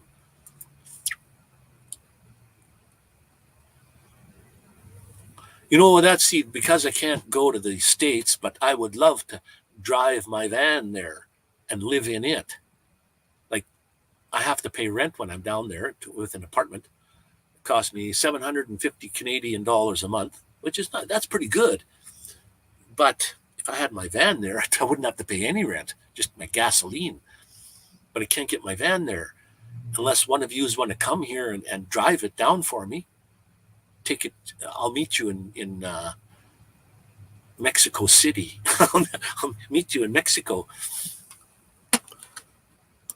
Unless I could cross the border with. I haven't tried. I guess I could drive. What can they do at the border? Can they throw me in jail, or do they just say you can't come here and turn me around? Then I would say, okay, I can't get in. Or they just say, hey, have a good time. I'm going to Mexico. I don't have any videos. I watch and learn from y'all.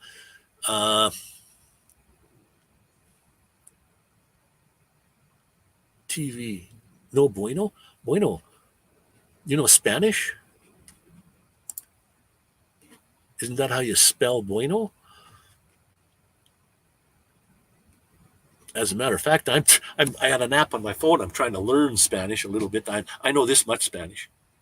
Can you see a gap between there? No. I know hola, buenos dias, buenas noches, things like that. But now I'm trying to learn how to order groceries, like grocery store, how to buy things, how to tickets for planes, airplanes, trains, what have you. Learning full sentences to and in this app, they kind of want you to learn the spelling.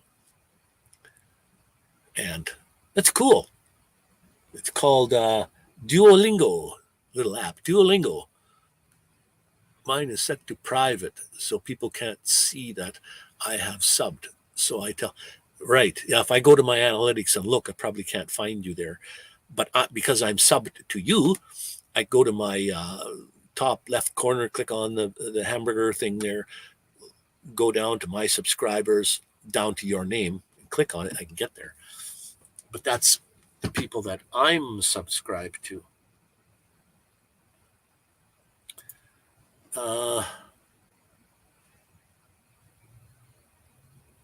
Are you planning to put up vids? Leonard was asking you. I would try again, Wayne. Oops, I forgot what I was talking about. Oh, try again, like to go across to the border. I think that's what you meant there. I was in Vancouver, which is, well, all across Canada. The highway number 1 is so close to the border because that's the warmest place for people to live, I suppose. Up north, from about middle Canada up, there is nothing. There's no people. There's nothing until you get to the Yukon territories then. But so all along, so Vancouver is just a hop, skip, and jump, and you're right at Blaine, which is right there. I guess I could have went. I just happened to go here at Medicine Hat, which is about an hour drive to get to there. And then I have a tattoo on my arm. He looks at my arm and he says, "Come on in the office." So I went in the office and he types my name in his computer and he says, "Oh, you can't come. You're a convicted felon. I could take my car away on me and wait till what they call the governor or whatever of that state to come. And I'd have to stay in jail for that amount of time until he comes there and gets me out." And I said, "No, just let me go home. I want to go back." It was my birthday. I wanted to go and spend some money in the States. He said, "No." So I went back and never tried again since. It's not good to have a record like that, and you can't get it off your name. I've been a good boy for 50 years after that.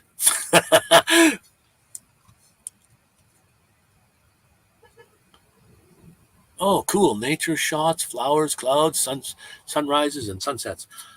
I don't know. Can you tell the difference between a sunrise and a sunset from a photo? I don't know if you can or not. That's a project for you, Sharon. Show me some pictures that you can tell whether it's a sunrise or a sunset. Beautiful, though. I guess I could. From here, it's an hour to get there. I could go and drive to there and see what would happen.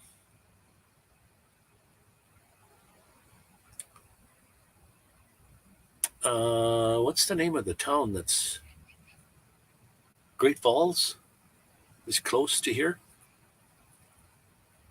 Montana, I think. Where that's the I don't even know the state that's right beside Canada here. Yeah. Share it out. Post your link. I post them to my friends on their phone or Facebook Messenger and Discord. Oh, yeah, I have to get a hold of Michael sometime here to learn how to use Discord. I'm totally illiterate.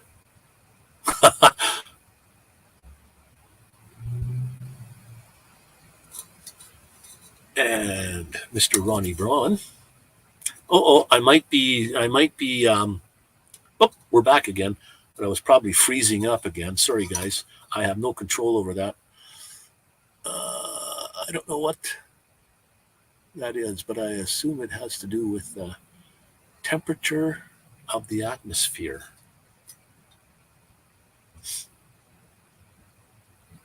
Wow. That went over my head.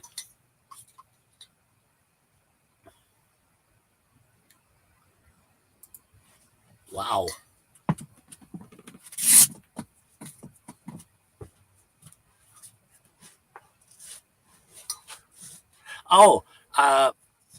When you're living in a vehicle and you're parked by, well, I'm beside a prairie here, you get mice that want to get in. And underneath my van, it's all blocked off, but because it has my propane tank underneath the framing, and then the pipes that go from there come up to the stove and what have you, the holes they drill through the floor are quite large. And I don't think they fill them. But anyways, mice can get up through there. So I did have mice. So I sprayed this enlarging foam with metal in it so they don't chew it all over under there. But because everything's all gnarly and you can't see up above like the gas tank and what have you, I didn't find all the holes, and a mouse can get through a hole the size of a dime or smaller. A Canadian dime, American dime, the same size. But I had a mouse in here 2 days ago, and they only wake up and start chewing at about 2 or 3 in the morning, and I could hear them chewing. So I got out my mouse traps and set them up, and the next day I caught him.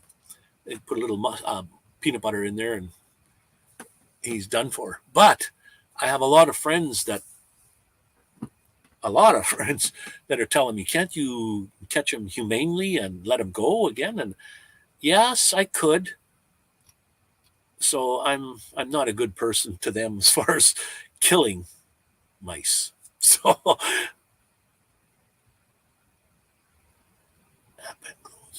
the difference. I don't know what that means. You got me, Ronnie. If you post your email, I'll send you a sunshine sunrise. Oh, okay. Oh, my email is on my channel, but here it is here.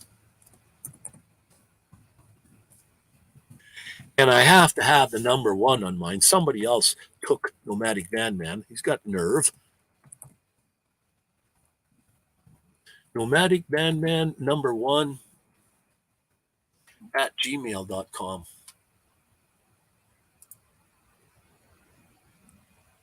You, yeah, no kidding.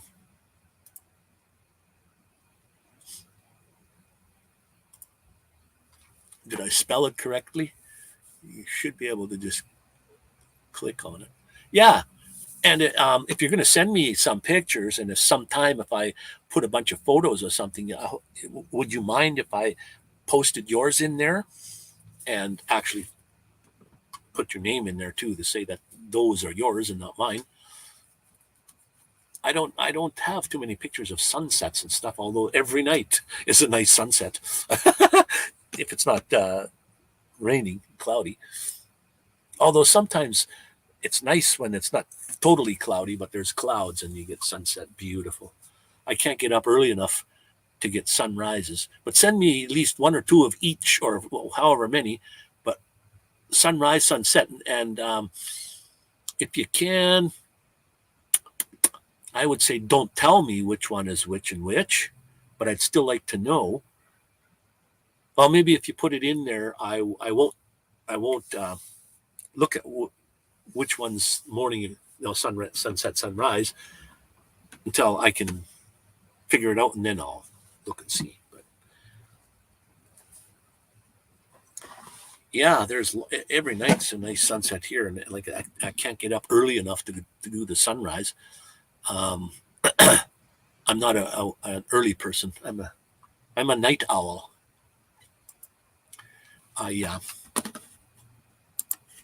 I'm up till late. Well, midnight is still early.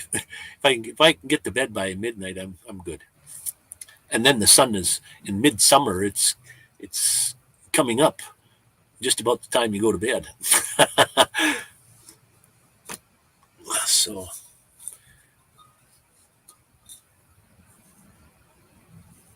glows, apple and glows, appeline.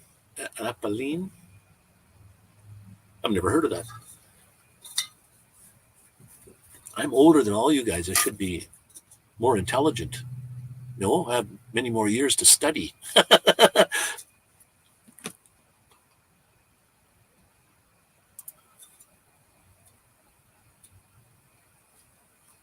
Holy. And you got to get up early in the morning to start work. You work, right? Like, wow. I remember we are talking about this before, about is it the restless, you got restless legs, or I have that too. Not right now. I have cramps in my legs every night because I have sciatica starting to come back. I've had 2 operations on my back to remove that, and beautiful, instantaneous relief. But I've had 2 already, coming back a 3rd time.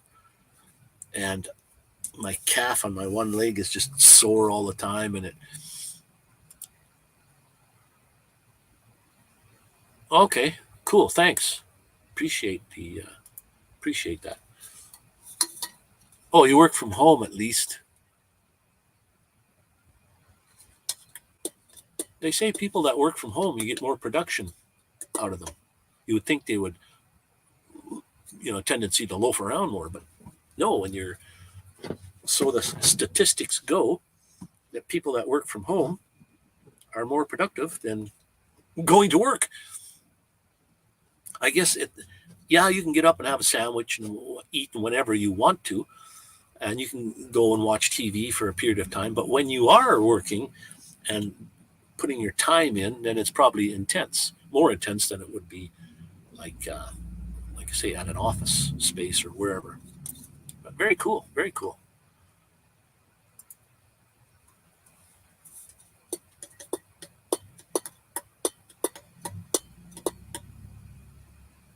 Eastern time in the U.S. Yeah, you are 3 hours from me, I think. Right now it's 20 to 2.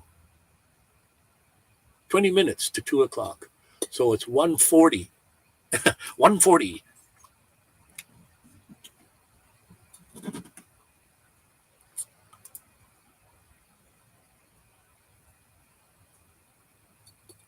Yeah, you don't have to drive back and forth to work.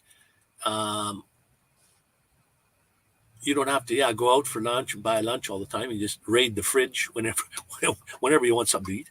And like I said, then you're probably not sitting in front of or doing your work for like a normal 8-hour day. It's hard to explain. I know what. Yeah, that's cool. I'd love to do that myself. 1:40, 3:40, 1:40, 2:40, 3:40. That must be 1 hour. What? It's 2 hours. So when I was on the West Coast, Vancouver, it would have been 3 hours. Then if you go to Newfoundland, it's another half an hour.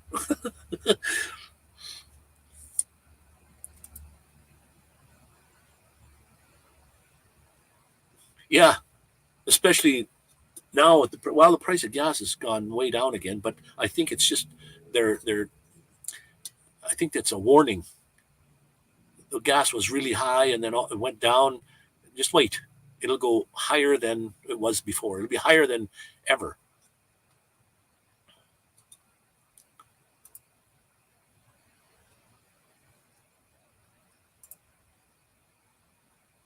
Yeah, really, especially with in Medicine Hat here, it's not bad. $1.35.9 for $1.36.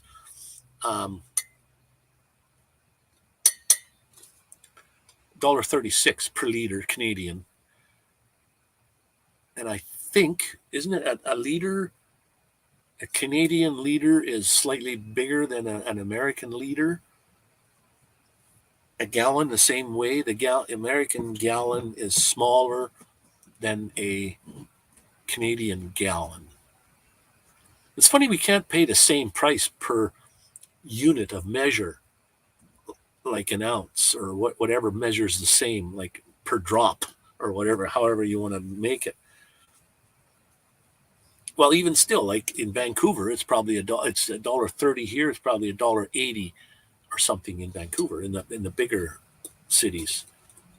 Although the most I've ever seen gas was $2.24, $2.24, and now that was in Vancouver. Now it's back to $1.80 something. We just had a refinery fire. Oh wow, that supplies gas to the Great Lakes area. Oh, holy. Wow.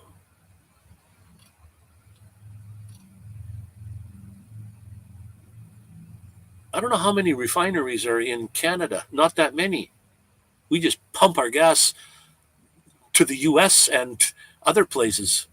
They don't refine it here. Like Alberta is one of the biggest gas producers. Yeah, I don't think we even have a big. Otherwise, we'd keep our gas. Anyway, it's too bad that we have to rely on that fossil burning fuels. We have to join Elon Musk and start going electric and solar and maybe not so much wind, but so you're up when I'm up. BC, I never go to sleep until early a.m. Yeah. What do we got here?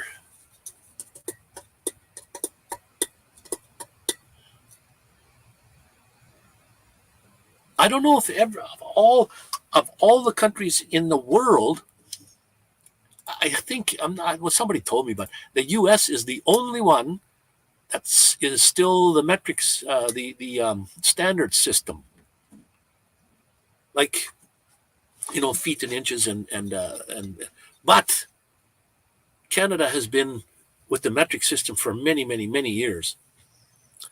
And believe it or not, I still work in feet and inches. I like feet and inches. I use kilometers, though, instead of miles. Temperature is Celsius. When they changed over from Fahrenheit to Celsius, I remember myself and everyone else that you would talk to. How do we convert back to this and back? How do we convert? Well, then you'd have to mathematically figure it out, and you say, oh, that's 50 degrees in Fahrenheit. Okay, cool. But after a while, it just goes away. You don't convert anymore. You just know that 30 is hot. 0 is freeze. That's so simple. It's better than having 32 degrees as freezing. 0 is freezing. Anything above that is not. Anything below that is cold. And so that 15 is still cool. Once you get up to 20, 21, 22, that's about 78 in there in Fahrenheit. Convert again, I don't know, but so 30 is hot, 40 is extremely hot. I had it 50 degrees in here. 50. Now that's over 100 and some odd degrees. Like you get a strokes just sitting in your van.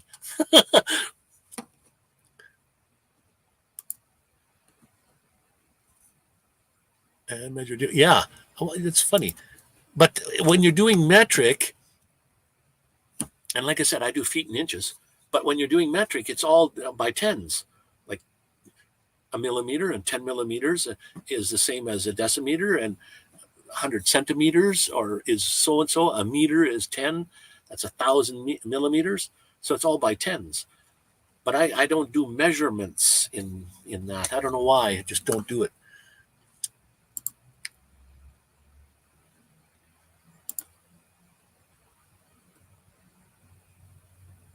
Yeah, it's too easy on your phone too. If you have, you just say, "Hey Google."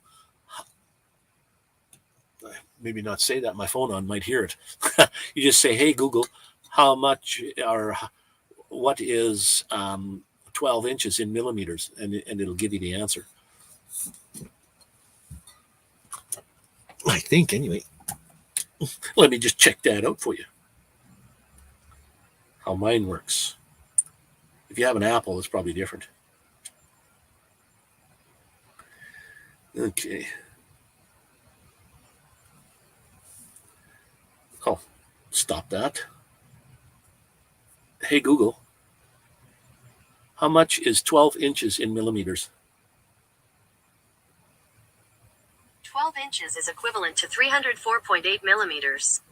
See, tells you 304.8 millimeters.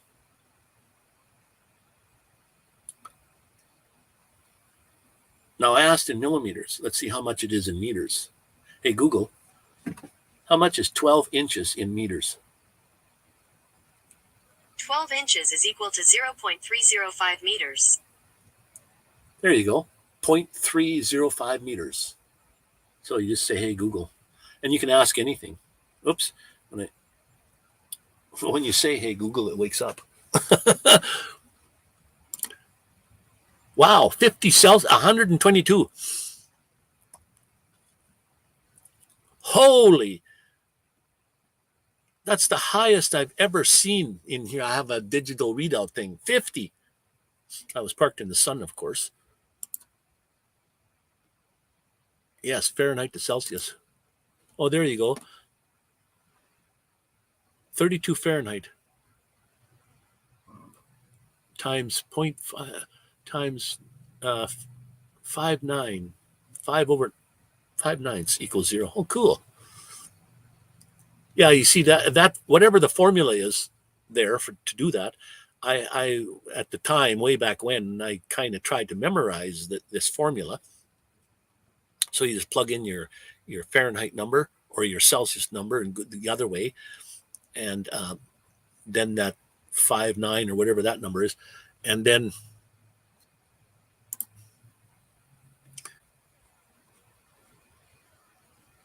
thank you, Google. Yeah, we call it old school down here. As a matter of fact, I've heard from some people. Okay, you buy a car, and the car is made somewhere, or maybe even in the States, or maybe it's made somewhere else, but all the nuts and bolts and the whole thing is metric. And they were saying that you go into a store to buy tools to like wrenches. They don't sell metric wrenches. You have to go to like specialty store. Some do, yes, but not all. But I had a friend that went to a place where you buy tools, and you can't even buy metric tools to fix his own car.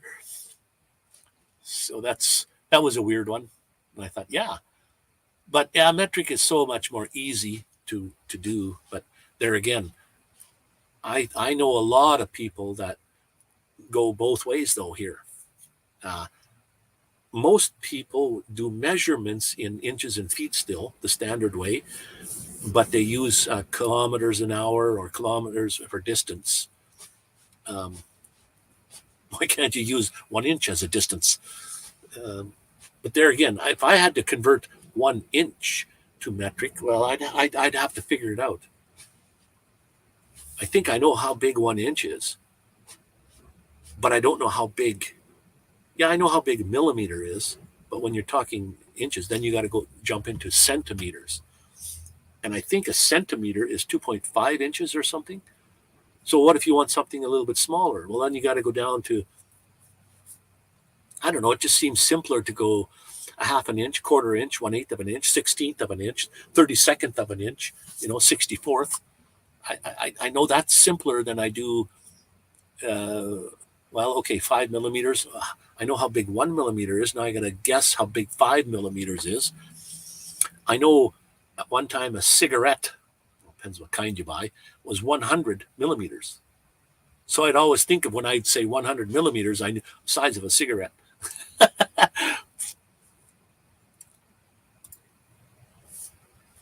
Yeah, we call it old school. Yeah, I wouldn't mind. I have, well, see, there again, I have 2 sets of wrenches, metric and the standard. So you have to have both sets, and they're just so much off that when you use it, the let's say a socket is, you can wiggle it on there. It's just not quite tight enough, and yet the next one down in metric won't fit on. So you have to use the one. And there again, if it's really hard to push on the wrench, you might strip the head. And same thing with a metric bolt, putting a standard socket on it. One won't fit, and the next one is a little bit loose. And if you really have to reef on it, you could strip the head.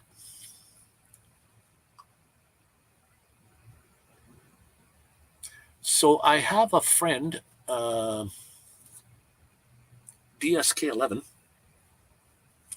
I'm supposed to meet up with today, and we're doing a Plinko. Remember the Plinko game? There's a few programs on TV that had Plinko. The little chip would go ding, ding, ding, ding, or a ball or something. Lots of those on TV. And this one here is about 4 or 5 feet tall. And you shoot the ball up, and it goes ding, ding, ding, ding, ding. And there's 3 holes in the bottom.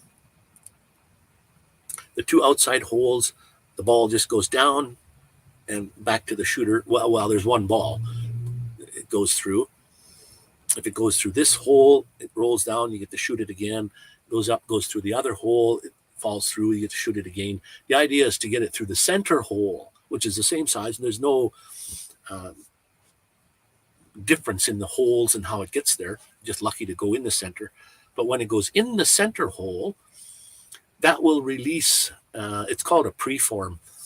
I don't know if you guys know what that is. A preform is a long tube with a cap on it, and well, a long tube, about 4 or 5 inches long tube, round, small, about size of a quarter, size of a bigger than a quarter, 50-cent piece, round. And what they do with those is they stick them in the factory where they make these things. They stick them in and heat them up, and then blow air in, and poof, it makes a pop bottle. And that's how it's a plastic pop bottle, like a 7-Up pop bottle or a Coke pop bottle, just hot and blows air into it. Now it's really thin. The preform is a little thicker.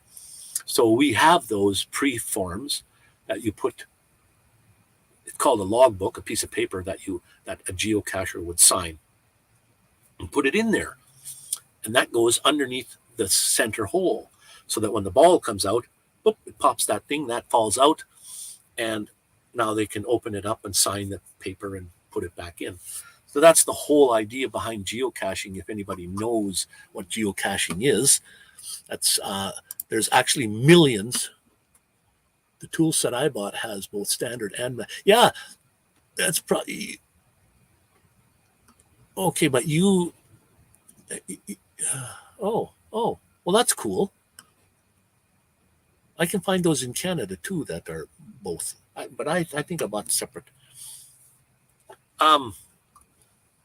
If you know what geocaching is, there's millions of these things, and you probably walk past a lot of them all the time because they're hidden out in the bushes or magnetically stuck to something, and you walk by them all the time. And if you don't geocache, you never know they're there unless you see somebody lurking in the bushes and looking around and trying to find something. And all you're trying to find is a container of some sort, whether it be the size of a pin, almost the size of a pin to the size of a bread box, big. And the idea is there's a piece of paper in there, or there should be a piece of paper somewhere that you have to sign your geocaching name. And that's the whole idea behind geocaching.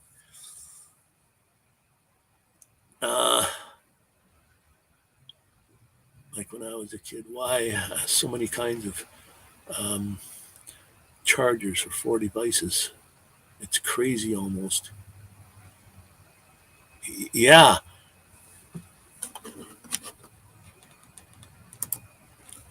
What geocaching does for me is nice to get out and walk. And sometimes geocaches are down pathways or out in the woods where you would walk it can't be on private property. Well, yes, it can, with the owner's permission, of course. But it's not supposed to be, and not supposed to be like dig a hole and put it in the ground and cover it up, because you're working by coordinates, GPS coordinates, and so these aren't right on to the exact inch. They could be meters out. I'm not familiar with geocaching. You are the only person I know that does that.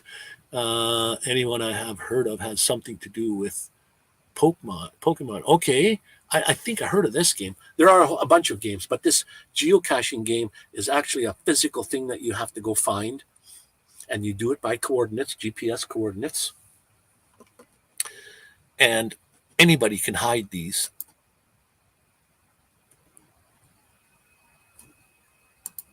You don't need to pay for an account to play the game, although you can. It allows you to do other special things.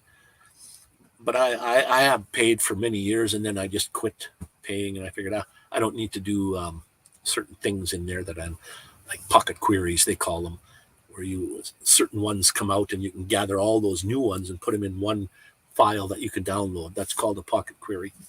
I don't care about that anymore. I just, but what you do is you get the GPS program, or the um, geocaching program shows a map of a Google map, and then little dots appear. Those are the geocaches, and if they're green, you haven't found those. If they turn to yellow, those are the ones that you found.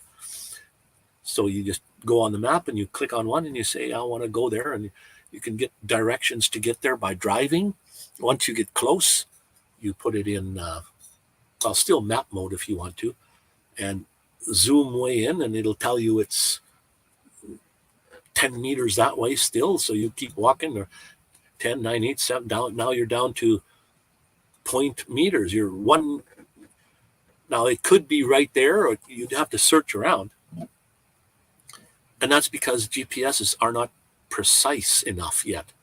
They're within a meter. Now a meter is a long way, especially I'm the hider, let's say, and I'm using a GPS unit, and I put my geocache right there under that rock. So now I take readings with my GPS unit. I put it right on there, and I say, okay, here's the GPS coordinates of that. So then I'll pick my phone up, or my unit, whatever I'm getting the GPS readings with, and I'll walk away meters, and then I'll come back and put my phone right back on there again and see if I get the same numbers showing up.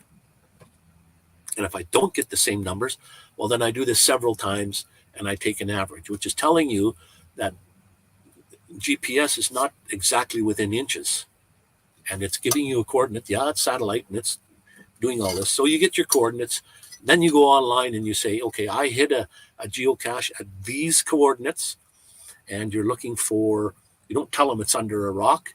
You would say what size it is, how hard.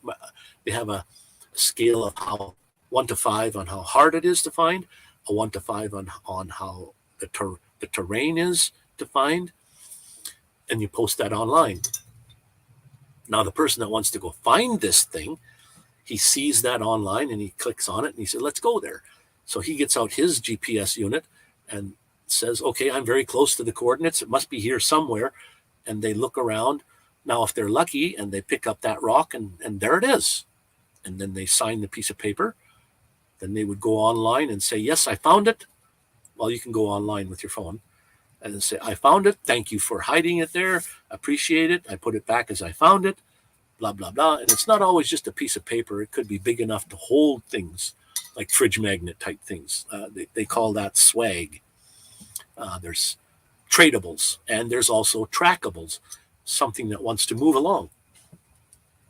I'm taking some trackables with me to Mexico that I found here. And the idea behind a trackable is it wants to move. So this is a trackable, this thing connected to a chain here. It's a round donut, and it has, I don't want to put this side on, it has this dog tag on here. Oops. And that's a trackable. And on this side, it has a number. I can't show you the number because that would be cheating. But there's a number right under my finger. So I go online and I type in that number under trackables, and then this thing pops up online and it says, where did you get it? I got it out of the last geocache that I was at, and I took it from there. Now it's in my possession, which it really is. Here it is. But online, it also says that it's in King Tut's. My geocaching name is King Tut. So this is in my possession at the moment. And I wrote in there, because the person that owns this, that put this in circulation, he'll get a notification saying someone picked up your travel bug. They're called travel bugs. Picked up your travel bug. And he reads what it says. And mine says, I'm going to take it to Mexico.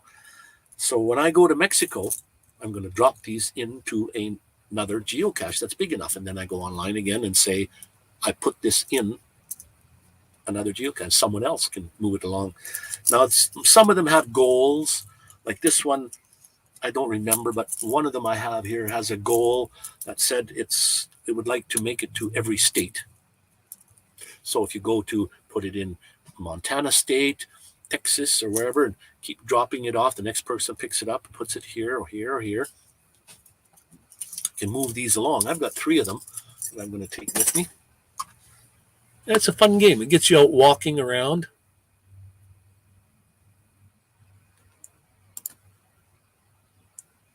I saw one on TikTok, and it was hanging in a fence about the size of a chapstick. Yep, those are the size of a chapstick.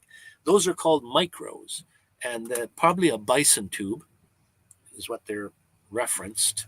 If they're metal, there's a screw out. You screw it up. There's a paper on the inside hanging on. Yeah, that would be considered called a micro.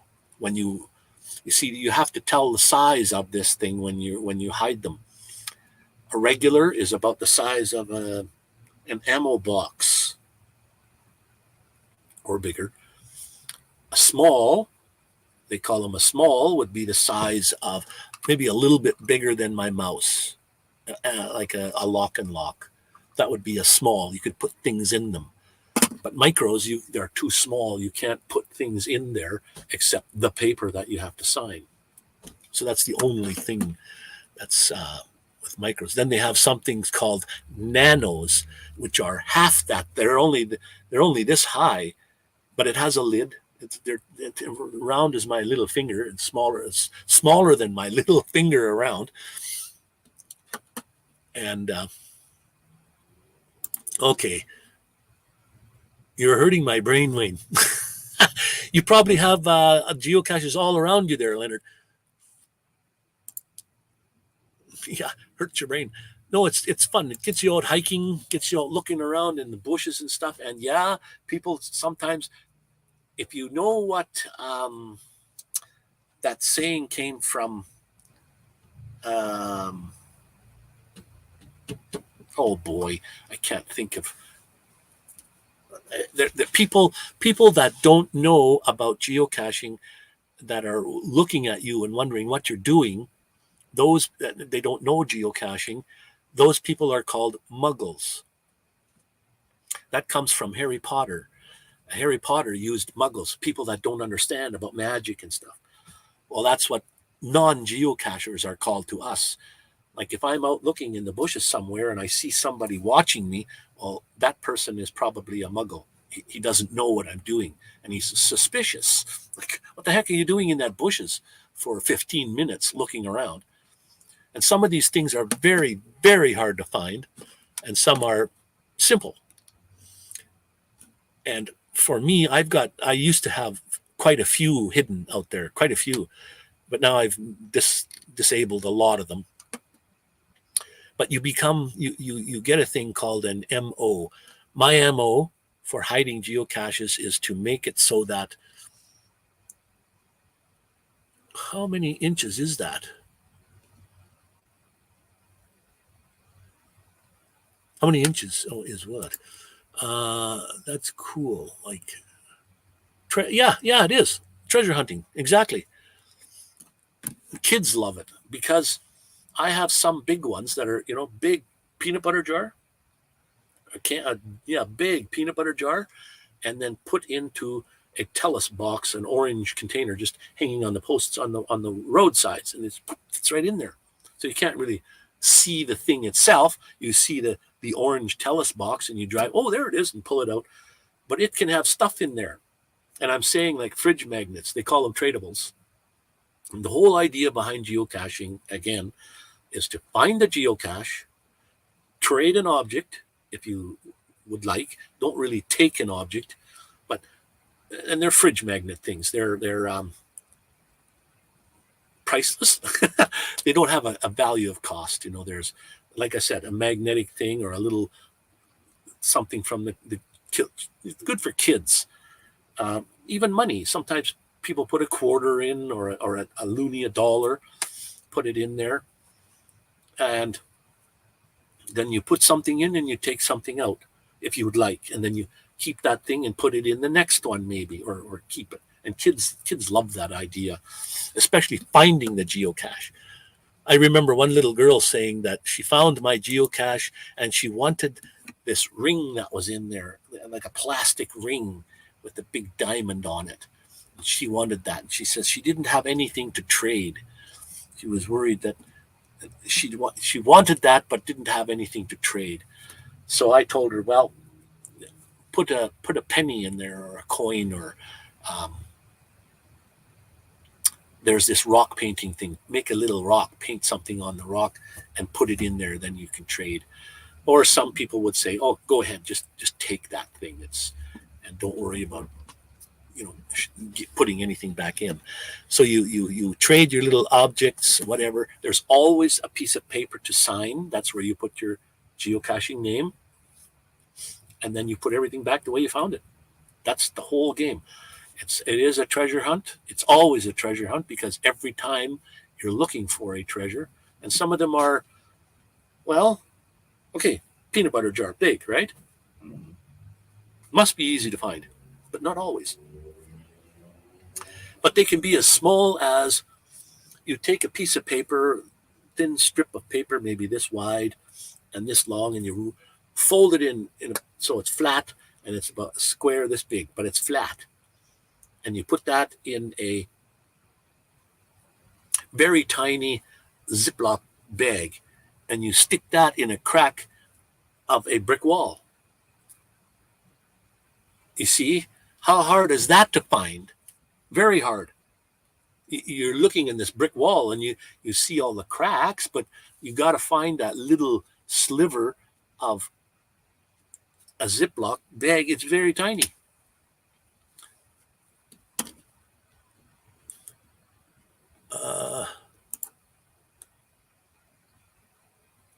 How many inches is that? Inches are, how big is what? That's cool. We call Crummin. Oh, wow.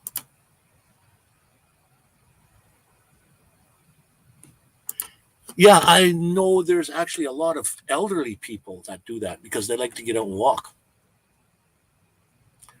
and get some exercise then. And some of these things are, yeah, you have to, they call it bushwhacking. You got to go through the bushes and move this and move that. There's no path. You just walk out there. Somebody wanted to hide a geocache right out in the middle of the forest somewhere. And then there's a walkway path or a sidewalk, and you can just grab it if you know where it is. Like it could be like a fence post, and there's a cap on the fence post. If you don't know to pull the cap off, like you would walk by that and never know that that's there unless you're a geocacher and you say, "Oh, I'm right beside a geocache." Pull the cap off the fence post, a metal fence post, and then hanging inside is the little bison tube, which is about 2 inches tall, and it's metal, and it's got a cap you screw on. So that's hanging in there. So there you go. It never gets wet, never seen by anyone unless you know to take that cap off of that fence post. And that could be just arm's length away from the sidewalk you're walking on. There again, that fence has to be non-private property. So lots of rules. I could talk about this for a long time, but it's a fun game. Just go look it up, see what it's about.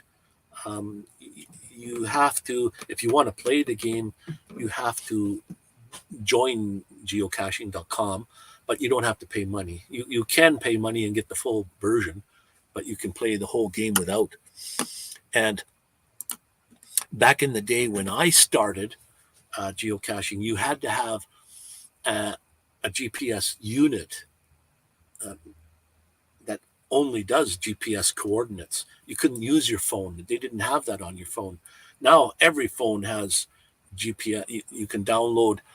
It's called CGeo, C colon Geo, G-E-G-O-E, or G-E-O, Geo, yeah, C colon G-E-O. And that's an app you put on your phone, and then that's the game. It'll show you a map of all the geocaches out there. And half of mine are yellow, and half are green. The green ones I found, the yellow ones are the ones I haven't found. Oh, maybe I can show you what it looks like.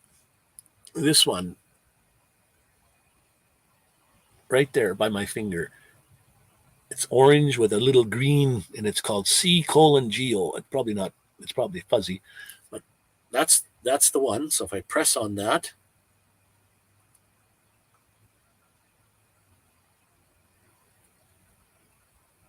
oh, cool.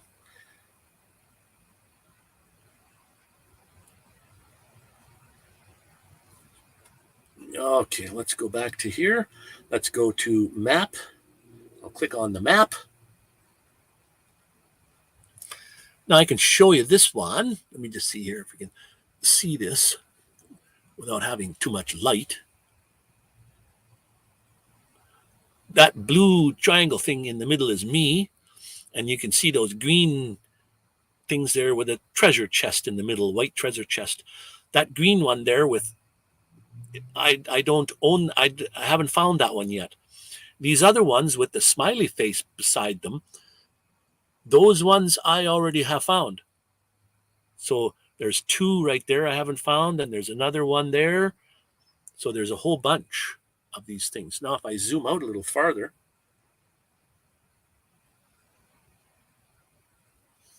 now look at this. This is just the Medicine Hat area.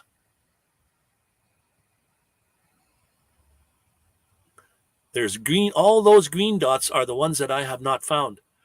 All the yellow dots are the ones that I have found. So there's lots still there that I haven't found. So in my view on my map, I have 220 geocaches within that map. And the farther you zoom out, then it gets more and more and more. You can even get puzzle ones, which spell a word or have a picture, and we used to do lots of those. There's ones here in blue. Those are puzzle caches, and it spells the word saw. There, SAW. Those are blue. I don't know if you can see the color. So you would click on one of those, and it would give you a puzzle. A puzzle is very easy because they want you to find the geocache and to play the game. My MO is easy to find, very easy to find geocaches, like it's right there. I have one that's a birdhouse, big birdhouse on a fence. So you go out to the birdhouse. There's no hole, there's a black mark there, but there's no hole to go inside. But you have to find the paper, right? You have to find this paper to sign. So on the back of this birdhouse is a knob. Well, you pull the knob out, and a door falls down from the bottom, bing, and something falls out. Well, this Altoid metal container falls out, and if you don't catch it, well, it'll fall on the ground. So you pick it up, you open it up, and it has maybe a few 9-volt batteries in there. Well, what are the 9-volt batteries for? Well, if you see the birdhouse from the front, the black hole, then it's got a little peg there where a bird would sit, and there's 2 screws at the top. So what you do is you take this 9-volt battery and you touch the 2 leads on the 9-volt battery to those 2 screws. So a motor on the inside of the birdhouse starts lowering a string with the bison tube, which is about 2 inches tall, 1.5 inches tall, metal, comes out of a hole in the bottom of the birdhouse on a string and goes down. And then if you keep holding the battery on there, it's going to go back up again. So you let it come down, open that up, sign the paper, put the battery back on the post. It goes back up inside the birdhouse. Done. You put the batteries back, put it up in the inside, fold that thing back up, push the knob to hold the door, and that's it. So the whole idea is the geocache is right there. You can see it. It's easy to find, but you have to find the paper. How do you get the paper? And that's what I like. I like hiding geocaches that are easy to find, but are very hard to get into. Very hard to find out, how, like a puzzle to get into these things. That's my MO. So when people find my geocaches, they say, oh, here's another King Tut geocache. Yeah, here it is. They can see it, but okay, now how do we get into this thing? So that's a lot of fun. And I did have a geocache in an ammo box. See, my nickname on geocaching is King Tut, but I had one in an ammo box. I have several ammo boxes, a metal ammo box. When you open the lid, you don't just get to see what's inside. It's closed again off with a lock, combination lock, to open the second lid to get in to see. But there's also a button there and a screen, a TV screen like. So you push the button and the video starts to play. And the video is, on that one, was King Tut's tomb. So the whole video was walking through King Tut's tomb and coming out the other end. As you were walking, as the video goes through it, an arrow would show up on the screen. I'd put an arrow up, an arrow left or right or down, and that was the combination to the lock. The lock was it has a knob on the front, regular combination lock, but it had no numbers. It just had a knob on there, which you would go up, down, left, or right with this knob, and you had to get the right combination, ups or downs or whatever, to make it open. And that combination was in the video. So the first one you would see would be arrow up, so you push that up. Then next one would be up again, so you push up again, and eventually, if you watched the video correctly and got it all right, you would get the lock would open. Then you open the final lid, and that's where we call it swag, stuff, fridge magnets. That's called swag. That's where that stuff would be in there, and you get to trade or trackables.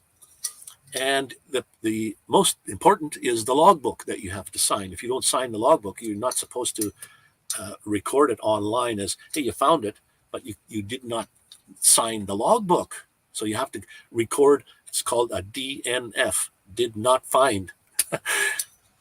So there was that one.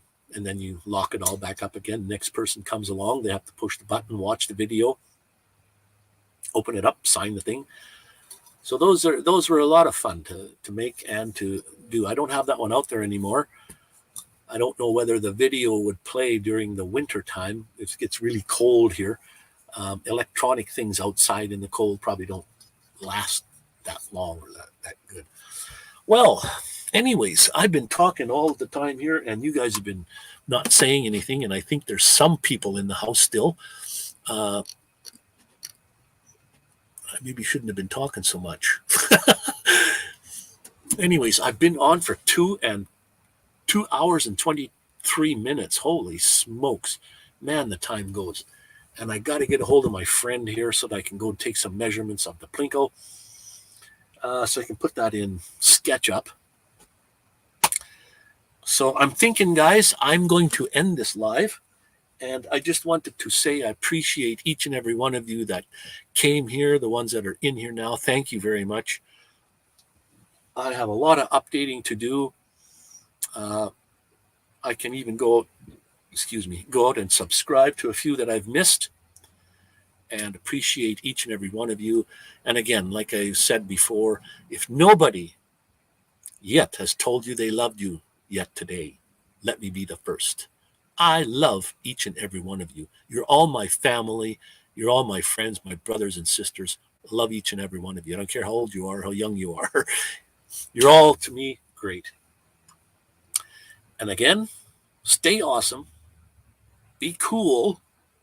And most of all, what is it? Stay Nomadic Outlaw. And how do you do that? Subscribe to Nomadic Vanman. And we'll catch you guys all on the next one. Have a great week next week, everyone. And yeah, you can go have something to eat. Me too. I'm getting hungry myself. All right, everyone. Be cool, be kind, stay awesome, and we'll catch you next Sunday. Same time, same place. Mountain time? 12 noon my time. It's now 25 after 2. So set your watches, and we'll catch you all in the next one. Thanks, everyone.